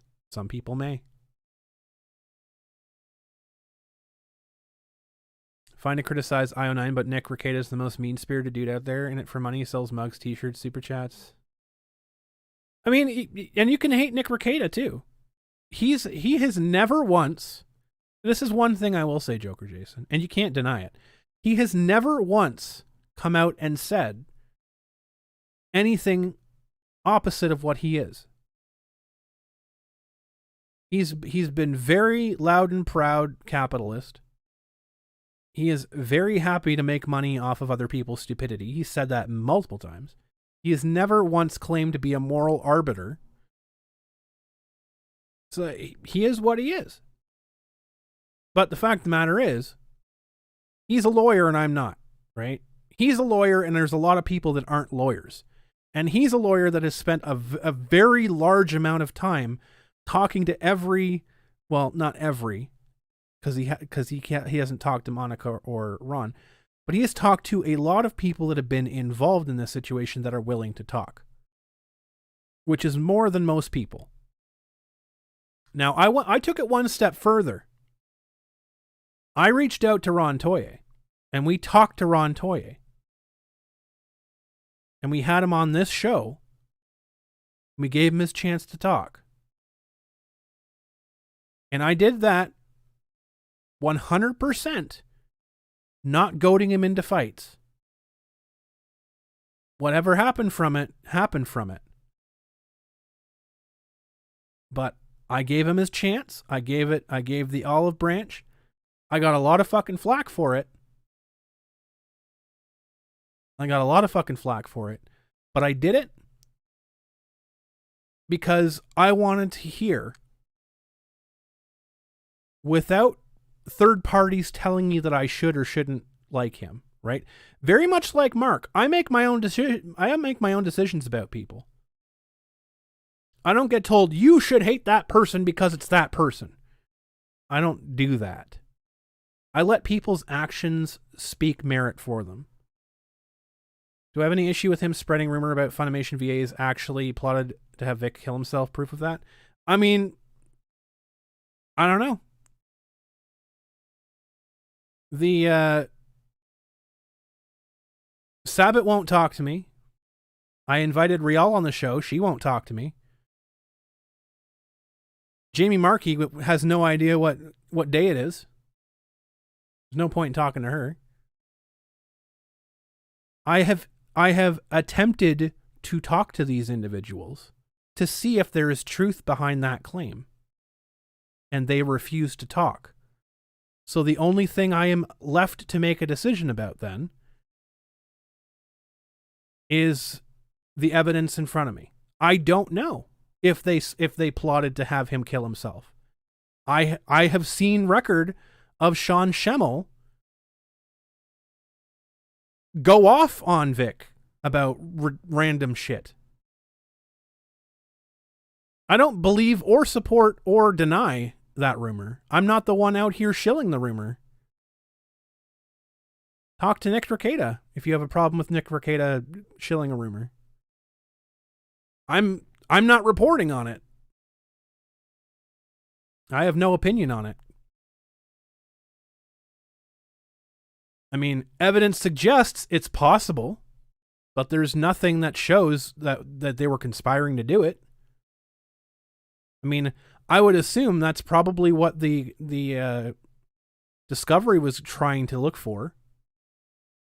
I would assume that that's what the lawsuit for the defamation was trying to get email communications from the Monicas, from the Rons, from Funimation, including Chris Sabat's, including Marchie's, including Schemmel's. I don't know. I'm not in the room. I don't make the decisions. But I would assume that would be something they target to see if there was actually controvertible evidence there. I mean, I'm not out here reporting. I'm not out here reporting that Funimation did or didn't do this. Someone wants to report that, it's up to them.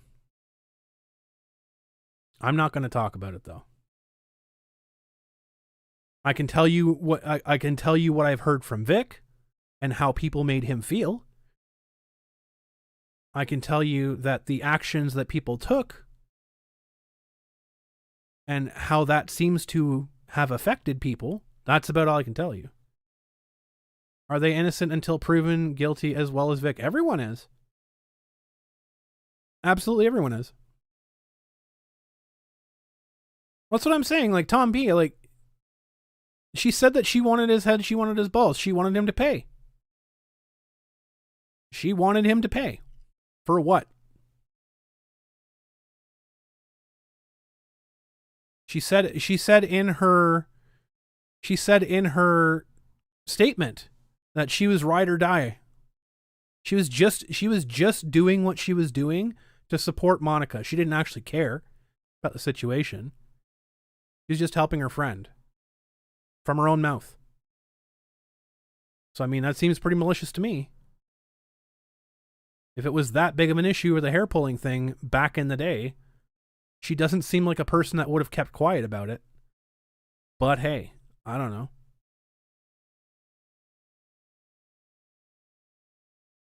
I mean, I from everything that I've seen in the collective 2 years of shit, it seems like they had an issue that he was religious. And there's a group of them that don't like religion, that don't like Christianity and conservatives. They don't like Christianity. They don't like conservatives. They had an issue with his viewpoint, and they had an issue that he was getting catered to by conventions and getting things that they didn't get.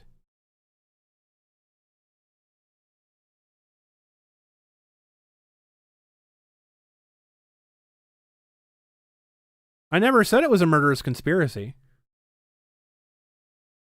I'm saying that the repercussions of those actions that people may not have been cognitive of, or they may have been cognitive of it. I don't know. The point is if you set out to remove somebody from their passion, things that they're passionate about, if you set to go and attack people and remove people and whatever else, if you do that, what do you expect the result is going to be? Not necessarily Joker Jason.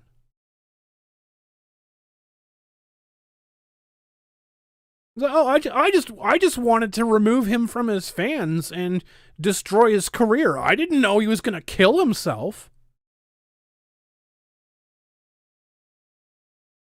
This is the point. This is the point. If you don't know that that's the cause, like if that's the outcome of what you're trying to do, then you're an idiot.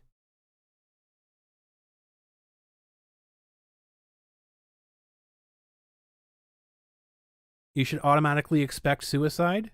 You shouldn't rule it out.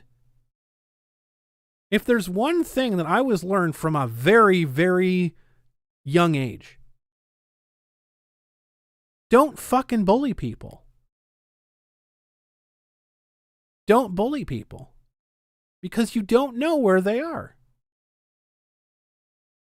People talk about mental illness.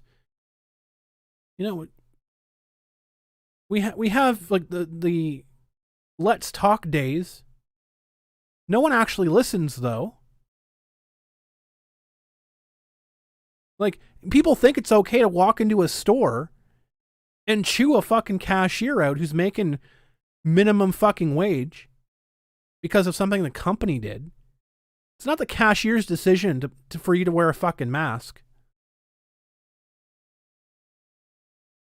People talk like fucking animals on the phone to people in customer service jobs because they just aren't real to them. Now, is it fair to assume that being a complete flagrant fucking asshole to someone is going to cause them to commit suicide? No.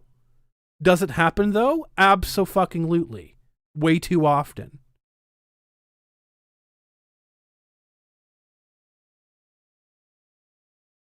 So I can tell you a story. I can tell you a story about something.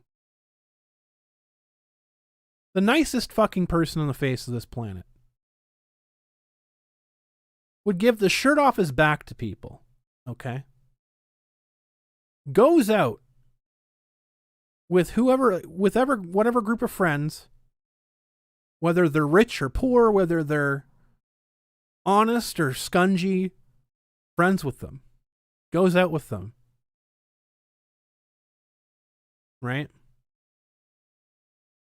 He has the highest integrity. Literally never tells a lie. Goes out, gives these people his time of day. Then one day, is a bad day. Because he lost his wallet. But he still promised his friends he was going to go out. So he goes out with his friends. His other group of friends comes up, accuses him of stealing money from them. And when he says he doesn't know what they're talking about, they cold cock him in the face with brass knuckles and break his front row of teeth. Does he fight back? No. Because they're his friends.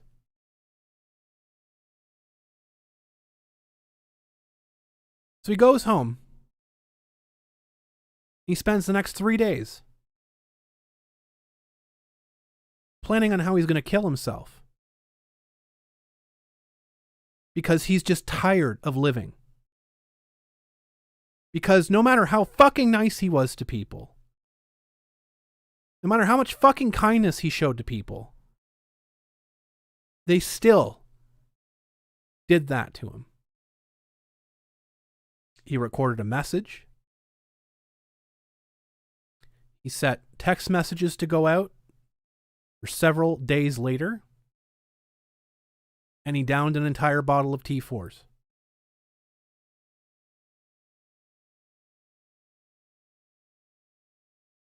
So you want to tell me that just being an asshole to some random person doesn't cause suicide? Keep that story in mind next time.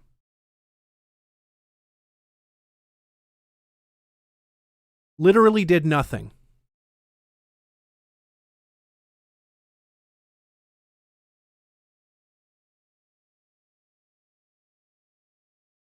Think about that. think about that the next time that you go to be an asshole to someone at a store because they asked you to put your mask up. Or they told you couldn't return something because it was outside of the company's return policy. Think about that next time.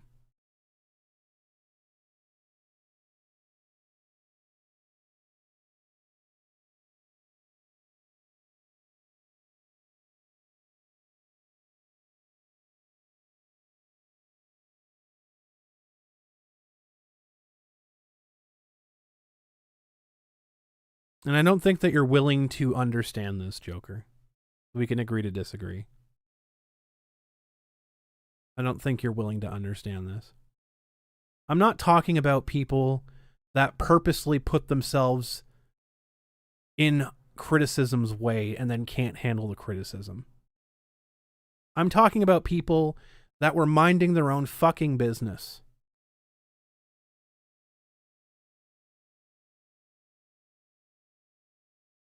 They were minding their own fucking business. And they get cold cocked by some fucking asshole. That's what I mean. I'm not talking about the Jimmy Markeys who literally inserted her stupid face into a situation where she had no business being in because it wasn't about her. But she wanted to make it about her. Because Monica wanted to make it about Monica. Because Ron wanted to make it about Ron.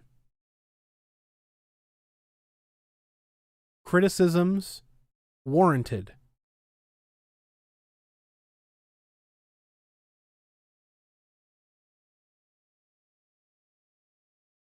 So if you're not willing to understand that, that's a you problem, and I can't help you there.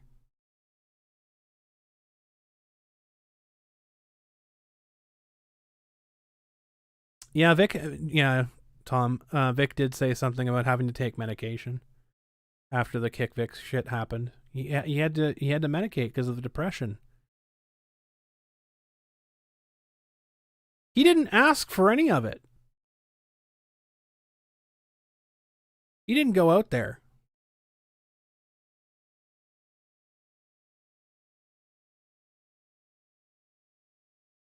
I mean, point out the hypocrisy, Joker.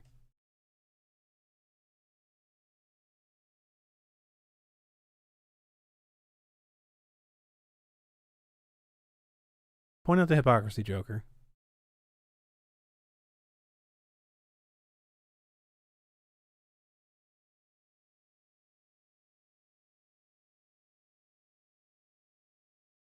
I believe Monica and Co. had to take meds for the stress. I'm pretty sure they were already on medication. To be right honest.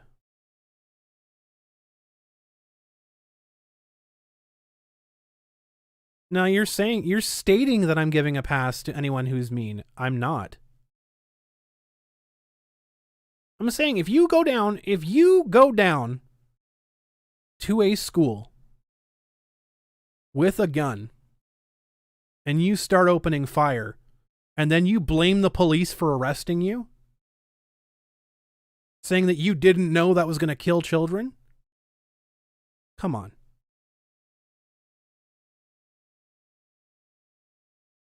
If you're standing on a street corner and you get hit by a stray bullet, is that your fault? Seriously.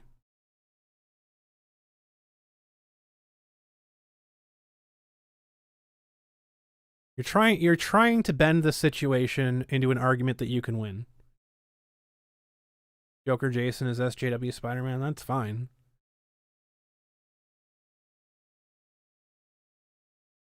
That's fine.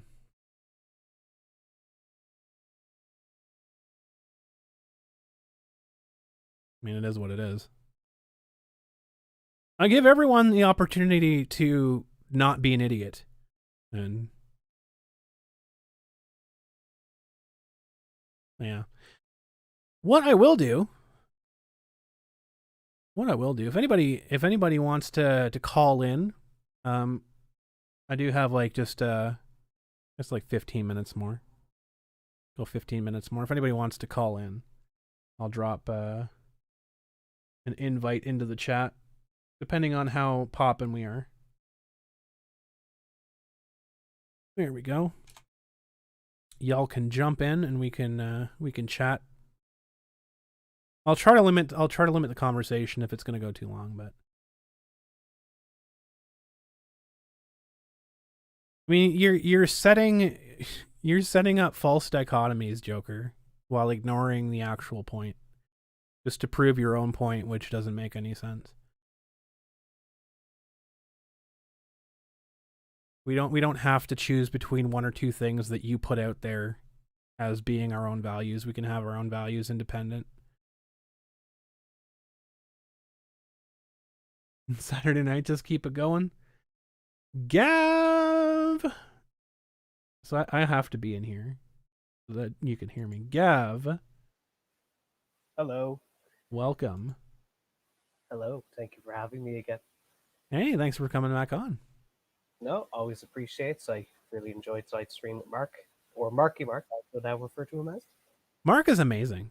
Honestly. Yeah. It's just like, it's listening to like the stuff that I've been saying for like the past freaking 8-9 years.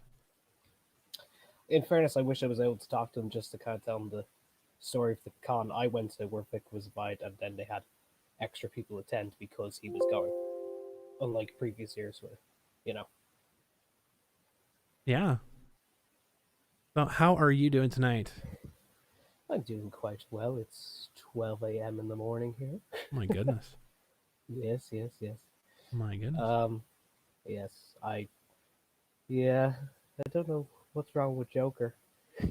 Poor Joker. Well, I mean, he really, really wants to be right, unfortunately. But that's the thing. Sometimes you just need to accept that you aren't right, because I have to do that as well. Everyone has to do it. I mean, like that's the situation here. It's unfortunately, I mean, he says that his point makes sense. It makes sense to him. Nobody else. Everyone has a different point of view, and then some people are just ignorant. If I can give a very quick story. Yeah, do it. Involving the Vic situation and people not knowing their facts. At the con where Vic was, there was a gentleman who was signing his independent comic, okay? And I saw him on Twitter and he just said, oh yeah, Vic from across the hallway, which is really creepy and giving me some bad vibes. And I was like, what? And then in fairness, this dude does not know anything. Doesn't even know who Ron Toy is. Like, if you don't know who Ron Toy is in this whole situation, then you are so ignorant, it's not even funny. Seriously. Yes, 100% serious. Like, most people would know Ron before they knew Monica at this point. Yeah, because he was the most loud-mouthed cunt going. I'm sorry. We Irish, we speak. I love it. Tongues. I love it. Well, did you have anything else that you wanted to say to the fans today? No, just glad to be here. Glad to see everyone. And hopefully a bright future is ahead. Absolutely. Thank you so much for calling in. No problem. Thanks, Chris. Take care. Have a good day. Bye-bye. All right, we have Vic Mignana fan 27. Hello. Welcome. Hello. How are you? Doing good. How are you? Great. I was on your show previously, and so I was wondering, do you think at all Vic could have a chance at suing Chris Sabat, Sean Schimmel, Chris Rager, Josh Martin, Damon Mills, Kara Edwards, Neil Kaplan, and the rest of the KV members? Sorry, what was the question? Do I think he has a chance? At suing Chris Sabat, Sean Schimmel, and anyone who has been defaming him for over 3 years. To do what? Like, to sue them, or like just to have a chance to get a career again, or? Yeah, to get a career again. I 100% believe he has a chance to get a career. I believe that that Sabat, Schemmel, all that stuff, while they may have a lot of persuasion and death grip control over the industry that is immediately surrounding Funimation. I don't believe that they have control over society. So, I mean, Vic is a very talented individual. I've said it to him many, many times. I think he needs to go out and do his own thing. I think for him, I've told him, I think it was for him, it was a good thing that he got ousted from Funimation, because it's going to force him to grow. Because I think Funimation was pigeonholing him. I think Funimation was keeping him complacent. I think he has a lot more to offer the world when he is out from under the thumb of Funimation, and he just needs to find what that is. Like, whether it's movies, whether it's acting, voice acting, producing, music. He's a total package when it comes to entertainment, and he is a brilliant mind. And those two things together, like, that's a dangerous combination when you're talking about anything out there. And I think that he needs to go out and cast the past aside and find out how he can rise from the ashes of Funimation. So, I hope that answered your question. Yeah. I was also hoping. One more question. So, do you think that Vic Mignogna will be able to go to any of these other big name events again if they stop listening to Monica and Jamie and people like them? Here's the thing, and this is my personal opinion, right? If there's a convention out there that is willing to listen to a nobody like a Monica or a Jamie or a Ron Toye, then they aren't a convention that's worth going to, and not a convention worth supporting. So I think there is a world out there that Vic does get invited back to major conventions that are worth their weight in salt, because at the end of the day, they're a business, and Vic is someone who brings in a lot of money. So I think that absolutely people should be bringing him in. I think that he should absolutely still be pursuing other roles, other things, and that will in turn create more demand for him to be at convention. So, thank you so much. So do you think Vic Mignogna should still be Ikaku in Bleach and not get replaced? I think that honestly, people should just leave him alone. And I think that whatever weird pseudo justice people have tried to get, they got their chunk of flesh, and I think they need to piss off. Honestly, at that point. But I appreciate you calling in, Vic Mignogna Fan 27. Thank you so much for calling in again, and we will see you. It's always a pleasure talking to you. Absolutely, we'll see you again. Take care. Okay, thanks. Tom E.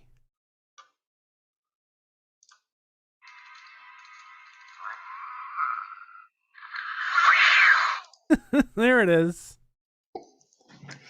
I just wanted to say I'm glad that these guys are, standing by their beliefs, and that they're going to keep Vic in this convention. Absolutely. I mean, it's just, I'm glad to see him getting the work. But like I was saying earlier in the chat, Jamie, or as I call her, 2 tons of fun. She was saying in public Twitter that she wanted Vic's head and she wanted Vic's balls. I mean, that's a matter of public record. And he was even saying, that he was taking the medication. I forget what it was. I think it was Zoloft during the deposition. Yeah, I'm pretty sure. And that's pretty strong indication to me that he must have had at least some type of a suicidal thought going through his head at one time or another, possibly. Yeah. So, but I don't know what this guy, what's his name? Joker Jason? I don't know what his deal is, but whatever. I mean, everybody's different about something, I guess. Who knows? So, but anyway, Crumb, it's good to see you. I don't want to take up too much of your time. Just don't eat. Whoever this guy Joker Jason is, go to Walmart and get you some Creeper Crunch, please. He's just a person that really, really wants to be right about something and just refuses to accept that facts exist outside of his own reality. So, well, the thing is that he or she, don't know, was saying something in there about proof, and all that sort of stuff. Well, there is no proof that Vic did these things.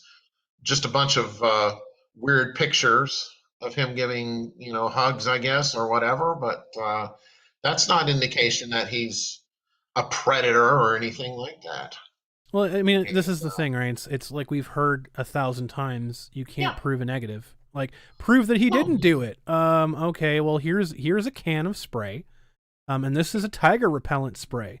Well, what do you mean? That doesn't exist. Well, prove that it doesn't. Are there any tigers doing its job right now? But I saw it in the Batman 66 movie. There's shark repellent. Prove that it doesn't work, I guess. Okay. I'm just saying, I mean, until there's an arrest report or some sort of a criminal infraction of some kind, he's innocent. Exactly. I mean, that's all there is to it. That's all there is to it. And if you're talking, and to Joker's point, if you want to say, okay, well, innocent until proven guilty, there's proof of Monica and Sabat and Schemmel and everybody else and Marchie and all that saying all of this false shit about Vic. Yeah. And making up stories. And while it was ruled not defamatory right now, while it was ruled not defamatory, that doesn't mean that they didn't say it, because it's on record that they said it. Yeah, I mean, there's dozens of screen captures all over the place of them saying all that shit. So I mean, I don't know what this guy Joker Jason wants. I mean, the proof is there. They were acting maliciously. Yeah. I mean, look at Ron Soye. He was having those conversations with Chris Slatosh. Those text messages are of public record now. Well, I had 3 interviews with Ron, parts 1, 2, and 3, and y'all can go see it straight from his mouth. We asked him a whole bunch of different questions about all of the different stuff, and I'm not gonna paraphrase it. He says it straight. So yeah, I mean, it's out there. The proof is there that these people were acting in, at least in my opinion, they were acting in a concerted, malicious way to try to get the guy to possibly, do some harm to himself. Yeah. Well, I mean, I don't know what other conclusion that they could get from it. I know, exactly. That's what I'm saying. That's the way that I look at it. It's like I'm not gonna go so far as to say that they were all, sitting in a room with black cloaks on, trying to summon Satan and get him to go and slay Vic Mignogna. But honestly, when you take away someone's entire world, what do you expect them to do? You either expect them to go and shoot up a high school, or you expect them to off themselves. Sure. One of the two things. Yeah. Honestly. Yeah.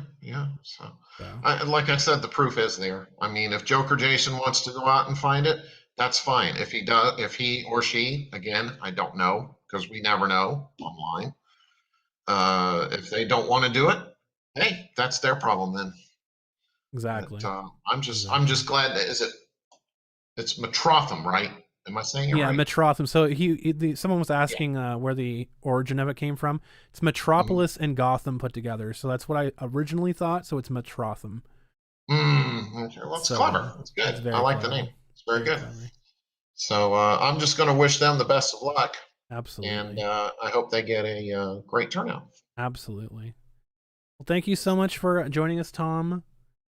You betcha. See you again soon. You got it. Take care. And finally, Naren. Hello. Hello. I'm doing all right. Good so I kind of just wanted to get your opinion on something. It's a thought that's been, sparked by some of the stuff that you said. I've been thinking about. You said at the beginning that, when all this first came out, your first thought was, oh my God, how could, Vic do this? And to be fair, that's kind of what I thought. at first, because in general, celebrities are trash as a, general rule. My predisposition is to believe it unless something comes contrary. Right. So the thing is that, when something comes out, everyone's going to have an immediate opinion. Yeah. And, in the context of cons, they're going to have to make a decision. Yes. But after there's all this evidence, we've been in this for 2 years. Where do you think sort of the line is where, I can understand it in the beginning, but I don't agree with it, to the I don't want to see it and I don't want to believe it and I'm willfully ignorant of it? Because at the beginning of the situation, I can understand people snap judgments. I believed in myself, but where do you think the transitioning line is? I would say it would depend on the situation. Talking about Vic's situation specifically would be when the defendants shut down discovery, in my opinion. At that point, I think it was about the 6-month mark. In my opinion, when the defendants shut down discovery, that to me says they're hiding something that they don't want to have come out. Right? Because if it was me being sued for something I didn't fucking say, I don't care how much money I have to spend. I'll put myself in fucking debt for the next 20 years. And I will go out and I will get the lawyers to fucking pull every goddamn thing about anything at all. Because the thing is they took their moment, right? They had their choice to immediately file the anti-slap, which they didn't do. They waited until they got the depositions, and then they filed the anti-slap. And it would have been cheaper to let the truth come out without the anti-slap, wouldn't Exactly. 100%. 100%. Because here's the thing, like Joker Jason is saying it's a he said, she said situation. That's true. We had the opportunity, and we talked to this with Ron Toye. He had the opportunity, instead of leaving this as a he said, she said situation, because that's all it's going to be until it either gets appealed or, someone writes a deathbed confession about this. The whole thing here is we had a chance for it to go to trial and for it to be all out in the open. They had their chance to pull all the dirty laundry, period, and get people to get the clown car unloaded on the stand. Now people come out and share stories about how bad he was, and they chose not to do it. Right. We could have had, how many people in the witness box? Hundreds of women? Exactly. They chose not to do it. They chose to file an anti-slap out of order. And I'm not saying that as a legal term. I'm saying the very first thing you do when you get a slap lawsuit handed to you is file an anti-slap. You don't wait 2, 3, 4, 5, 6 months until the very last day to file an anti-slap and file an anti-slap. Makes no sense. The point here is they wanted snippets, they wanted to get their stuff injected into the public record, and they wanted to use it to smear him. They got what they wanted. Which furthermore points out that the fact they're being dishonest, in my opinion. So when we're talking about he said, she said, there's stuff that's already there. There's logical aspects of things that are going on that can help you make an informed decision on who you think is being more truthful. Because ultimately, do I believe that either side is 100% telling the truth? No. Human nature is to be forgetful. Do I believe one side is telling favorable light? Yeah, you always cast it in a favorable light, depending on blah blah blah. Do I believe one side's telling more of the truth than the other? Abso-fucking-lutely. And this whole bullshit about, oh, we have so much that we're gonna release it. Oh, we're gonna release it. Oh, you bet you we're gonna release it. Fucking release it. Like, you don't just sit there holding a shit for fucking 17 years. You go to the fucking bathroom. Get it out of your fucking system. If it's this big thing, if it's this bombshell, do it. Just put it out there. If it's something that you literally that you could stop the assault of several thousand potential women, and you're choosing to hold it for whatever fucking reason. How fucking mental. It's just like saying, like, I have this piece of information that could avert a nuclear fucking war, but I'm not going to show it because it's not the right time.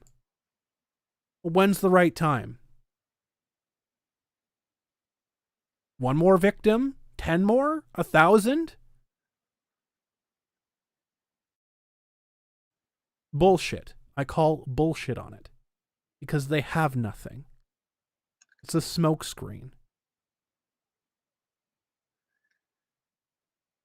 I said this before many, many times.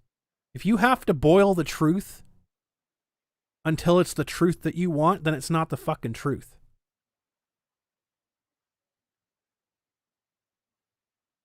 Hello, Velvet Nightmare. Sorry about that, Nern. I completely went off on a tangent there. Nern, you still with us? Yeah, I am. Yeah, that's pretty much what I thought. I mean, after all this time, everyone's going to have their opinions, which are perfectly fine. Yeah. But, you have a totally separate issue when you start taking your opinions and putting it into action. Absolutely. Everyone has the right to be an asshole. You don't have a right to be an asshole and go out and ruin someone's life. Exactly. And I mean, there's going to be consequences, because like I could have a bad day and I could take it out on someone, and ultimately that could be the final straw for them, and they off themselves. I'd fucking feel terrible about that, but that's what we deal with in our day-to-day life. We have to realize that. We have to realize that everyone's walking on a fucking thin wire. And like it comes down to intent.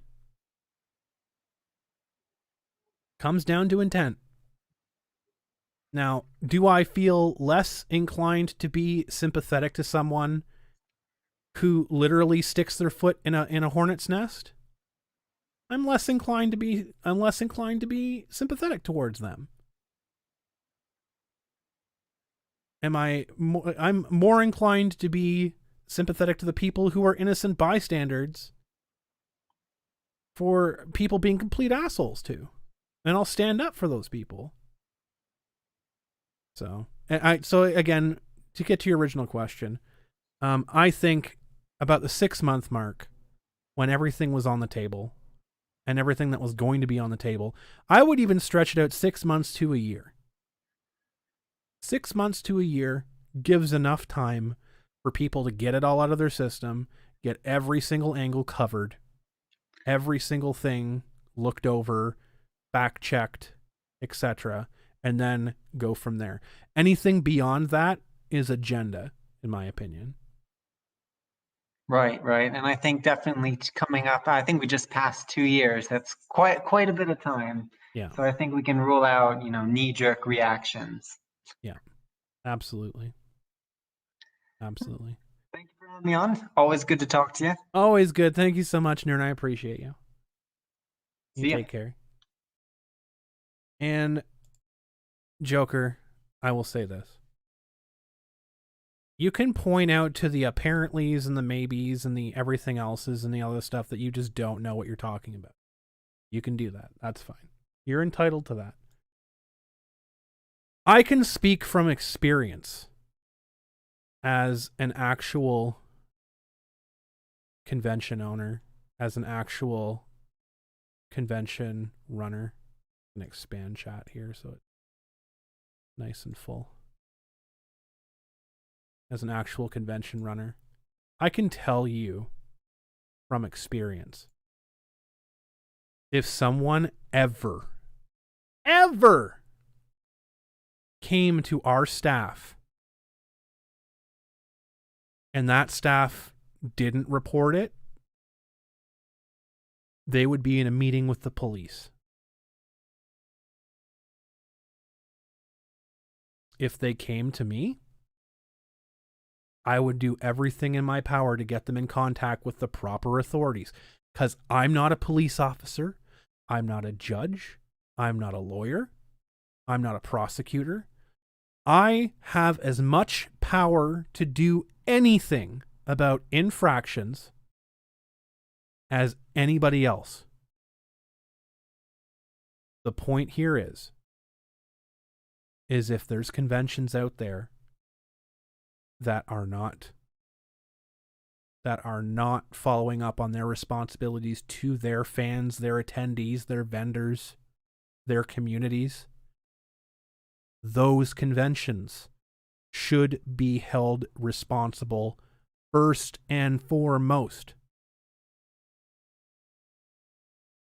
It's great holding the voice actor or the guest or the actor or the celebrity. It's great holding them hostage, or not hostage, accountable. It's great holding them accountable. Do it. But you can't do it if you have zero evidence. You can't lock them away if there's nothing for the authorities to go on. Second, I'm just this up a little. So we agree on a lot of stuff. My point here is, instead of brutally beating one person into the ground, you solve one problem, but you're allowing 1,000 to walk past. You have to fix the system. And if part of the problem is people are not using the system, that has to be corrected too. If there was issues at a convention and nobody reported it, how is anyone supposed to resolve it?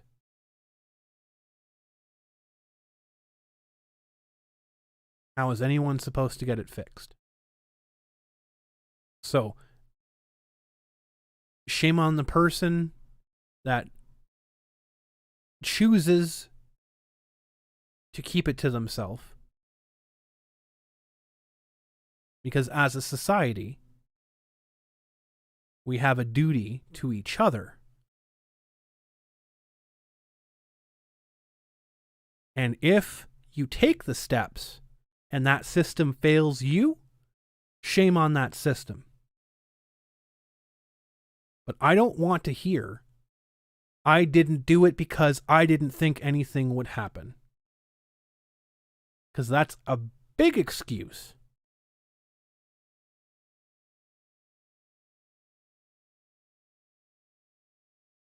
It's a big excuse. That's just a shulking of responsibility. We all have a responsibility to each other. To be decent fucking human beings to each other. And we fail on that basic responsibility fucking daily. So if you see something, report it. If something happens to you, report it. Not only to the convention, but to the police, so there can be a record of it. Do both. Don't assume someone else is going to do it for you.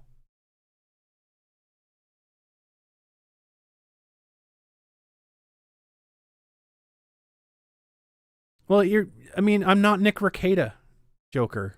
So I can't help you. Nick is his own person. Nick doesn't take orders from me.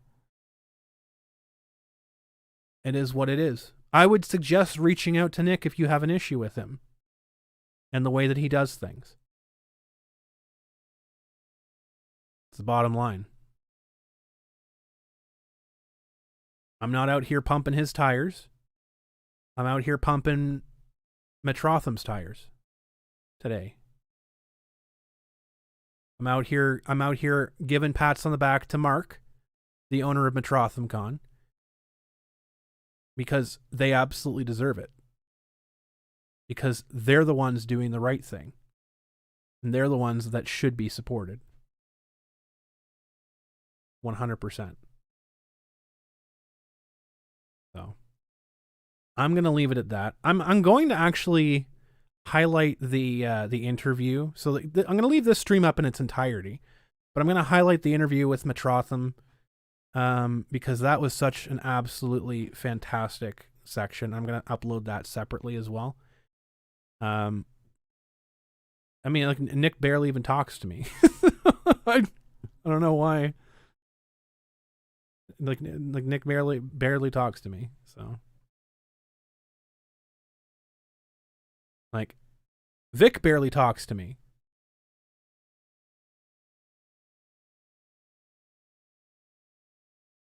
He can make all of his points about without being malicious, but his fans gotta have it. You guys, this is the point, though. Joker. I don't control you. I don't control anybody that watches this show. I could tell people to do something. I could tell Tom P to go and do something. Probably won't do it. Vic doesn't control his fans. Vic might have some influence over his fans. Some influence over his fans. But has he ever, at any point, rallied the troops and told them to go destroy people? Every step of the way, Vic has been telling people to leave people alone, etc., etc. Right? Vic considered me his friend, and I still had Ron Toye on this show because Vic doesn't control what I do.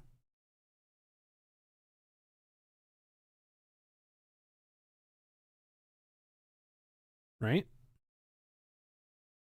We're all individuals, and it's a scary thing. It's a scary thing, right? That we're all individuals and that we're all responsible for our own decisions. It's terrifying. The point is, Joker, Vic is not Nick's boss, and vice versa. You don't know what Vic has said to Nick behind the scenes. I don't know what Vic has said to Nick behind the scenes. Only those two know.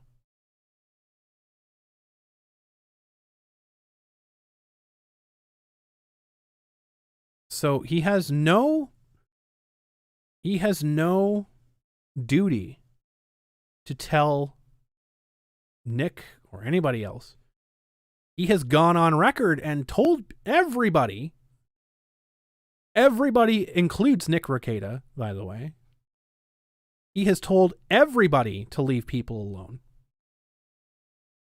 including me, because I'm included in everybody as well. It's our choice as to what we do. That's what it is. Just like it was Ron's choice to jump into a situation, just like it's your choice to come in here and try to convince people differently. It's the wonderful world we live in. It's the wonderful world we live in. It's a fact that we're all individuals and we're all responsible for our own actions. We can't just say, oh, well, you know, I wasn't responsible. Vic told me to do it. Or Nick told me to do it. No. They're not responsible for your actions.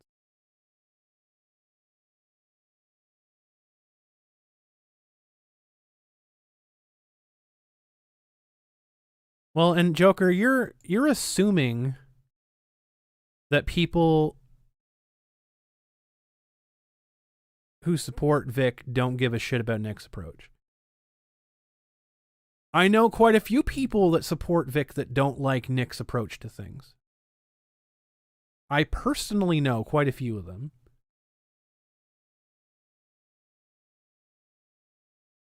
And there's a lot of hypocrisy on all sides of it. No one's saying there isn't.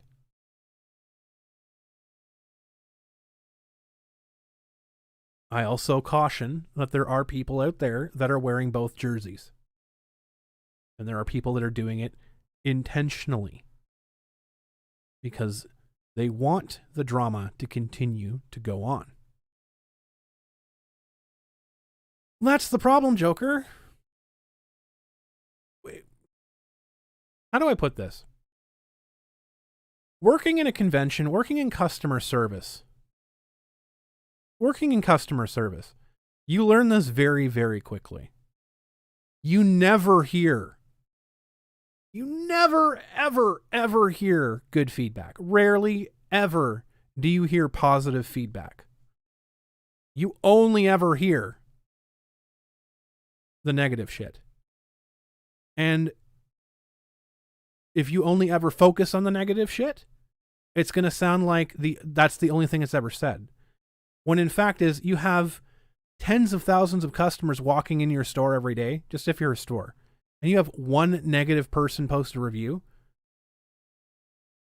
and that's the only review that's been posted, you're 100% negative. Whereas 9,999 people had a good time, but that one person didn't. So this is the point. We hear about the bad stuff because that's just the way customer service works. Rarely do people ever give praise for good things.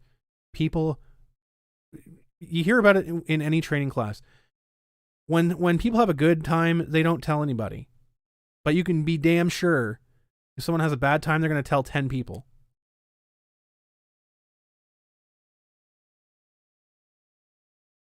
That's the way it goes. In both jerseys, yeah, it's fascinating and depressing. But as you see it, the world is not black and white. The world is shades of gray. The world is shades of gray. And unfortunately, there are people that push for peace and push for war because they make money off of it. Do I personally have an issue with Nick's approach because I seem to have no issue with it? I mean,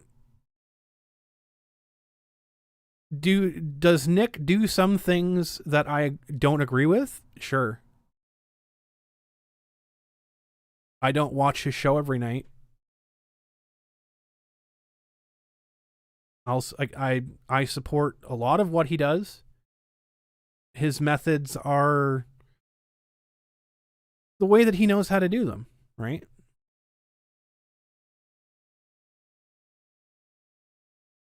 He was doing for Vic what he thought was best and was within his wheelhouse to do. Whether that was right or wrong, it's not for me to decide. Was it efficient? Was it effective? I don't know. You tell me. Was it effective? He doesn't seem to have as much control over or influence over that spectrum anymore.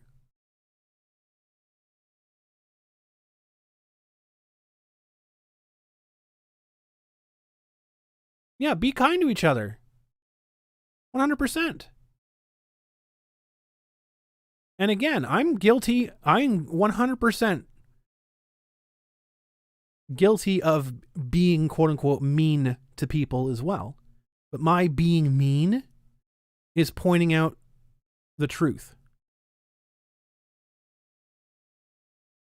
And I'm aggressive in pointing out the truth. Because sometimes it takes a little smack upside the head to get through to people. Not necessarily physically. Now, for Nick, he has to go to bed with the stuff that he does. That's up to him. I'm not his mother. I'm not his wife. He has to go to bed at the end of the day. And if he can sleep soundly, that's him. I'm not going to lose sleep over what anybody else does. I can have opinions about it. My opinion is valueless.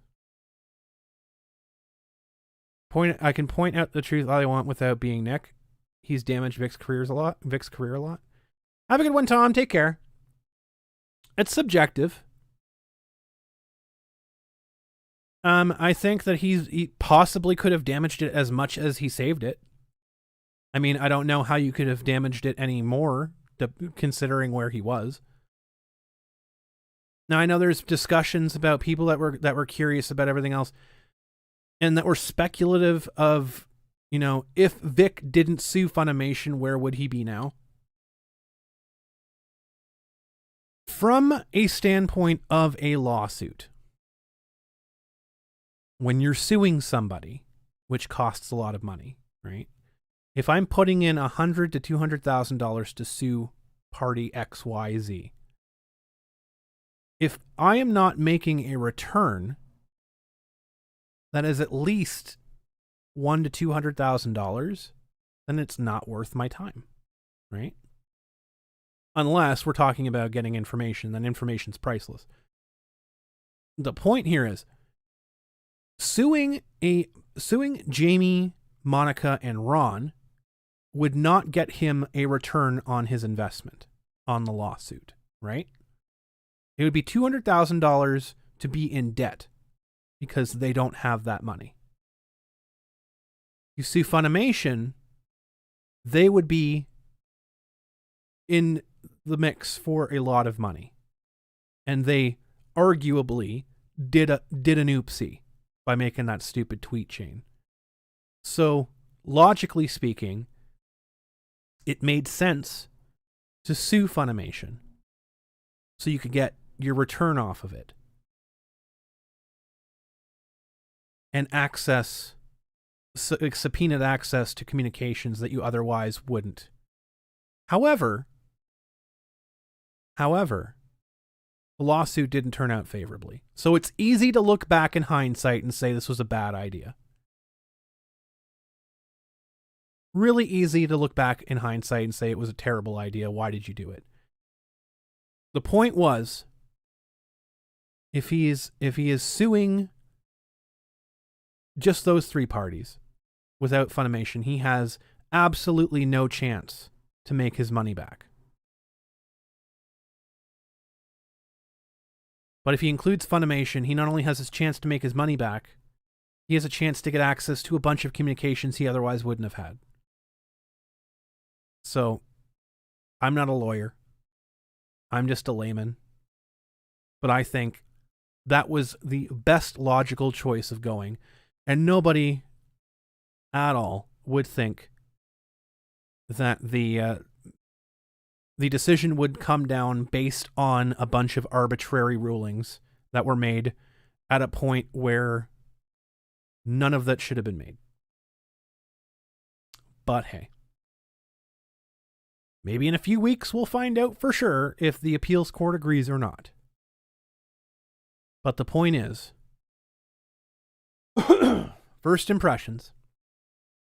Doesn't matter now. The appeals come back and it goes to court again.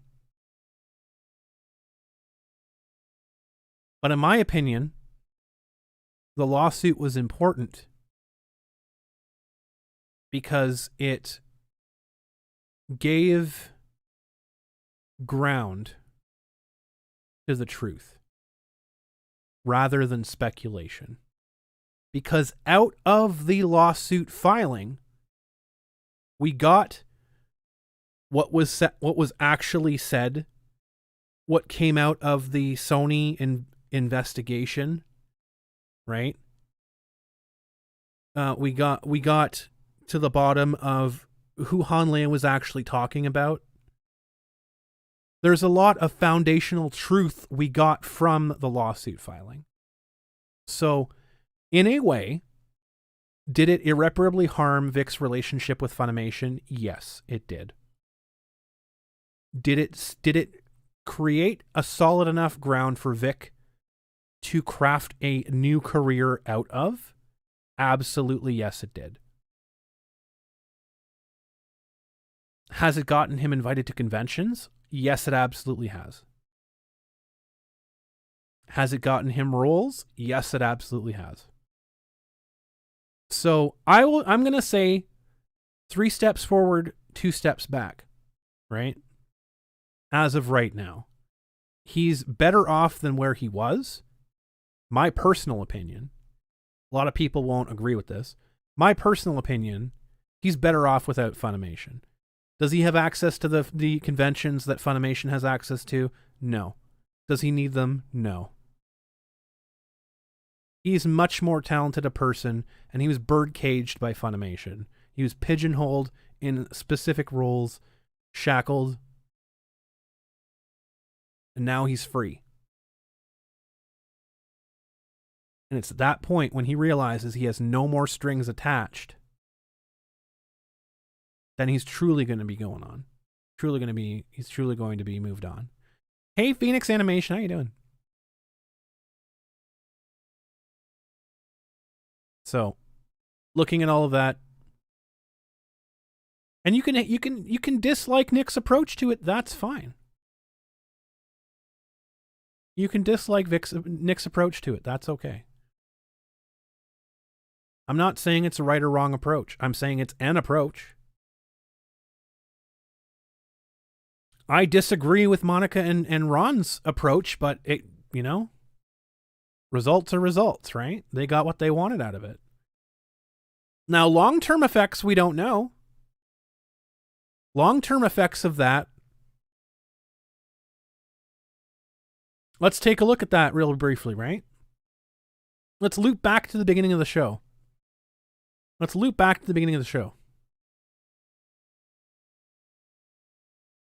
When I was talking about that convention that made the announcement for a specific voice actor, right? Would she have gotten that attention if she had not involved herself in that lawsuit? And by saying involve herself, I mean going on Twitter, engaging, inserting herself when her friend was being attacked. If she just shut up and just stayed out of it, would she have gotten that result of having like 90% of those comments be negative to have her at that convention? This is the fallout that they're going to have now. They can't go anywhere. Monica, Marky, Toye, they can't go anywhere without this following them now. And that's not Vic's fault.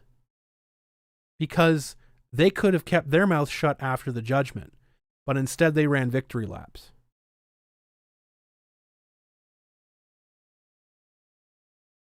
So, they have put themselves separate from this lawsuit now. Everything that they do is now under a microscope.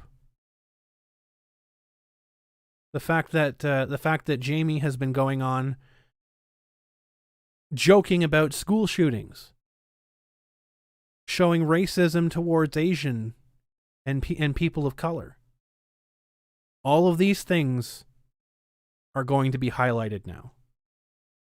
The fact that Jamie Markey has on record been verbally abusive to fans instead of being professional, instead of turning the other cheek. She's been actively divisive. So, there's a lot of damage here all across the board. So, do I agree with the way that people are handling it? No. But I'm not the one that has to live with it. They're the ones that have to live with it.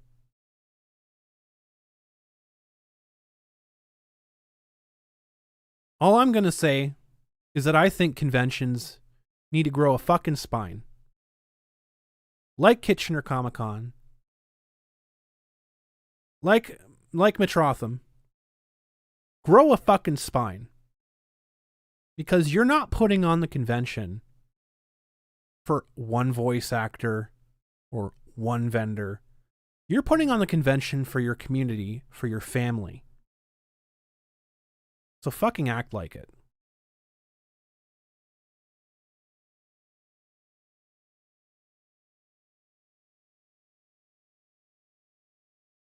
That's what I got to say about that.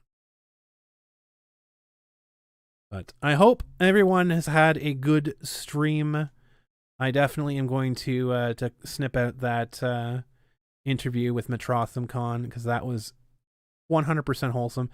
Everybody, if you have not already, go check them out. Metrotham Con.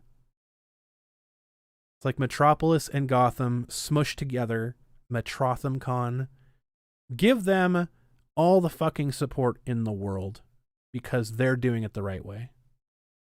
They are 100% doing it the right way. And show every other big box convention out there, this is the fucking way to do it. This is the way you should do it. So, I want to thank y'all. Appreciate you. If you have not already checked out the Patreon, check out the Patreon. Why haven't you not? Right up there. Knuckleheads. Check out my Twitter. Hit that notification button. Sub to the channel if you're feeling so inclined to do so. All of the support helps me going. Helps me keeping going and all that good fun stuff. So keep on doing it. Appreciate all of you. But that is going to do it for us today. Muchos gracias. Have yourselves a wonderful evening, and as always, keep your stick on the ice.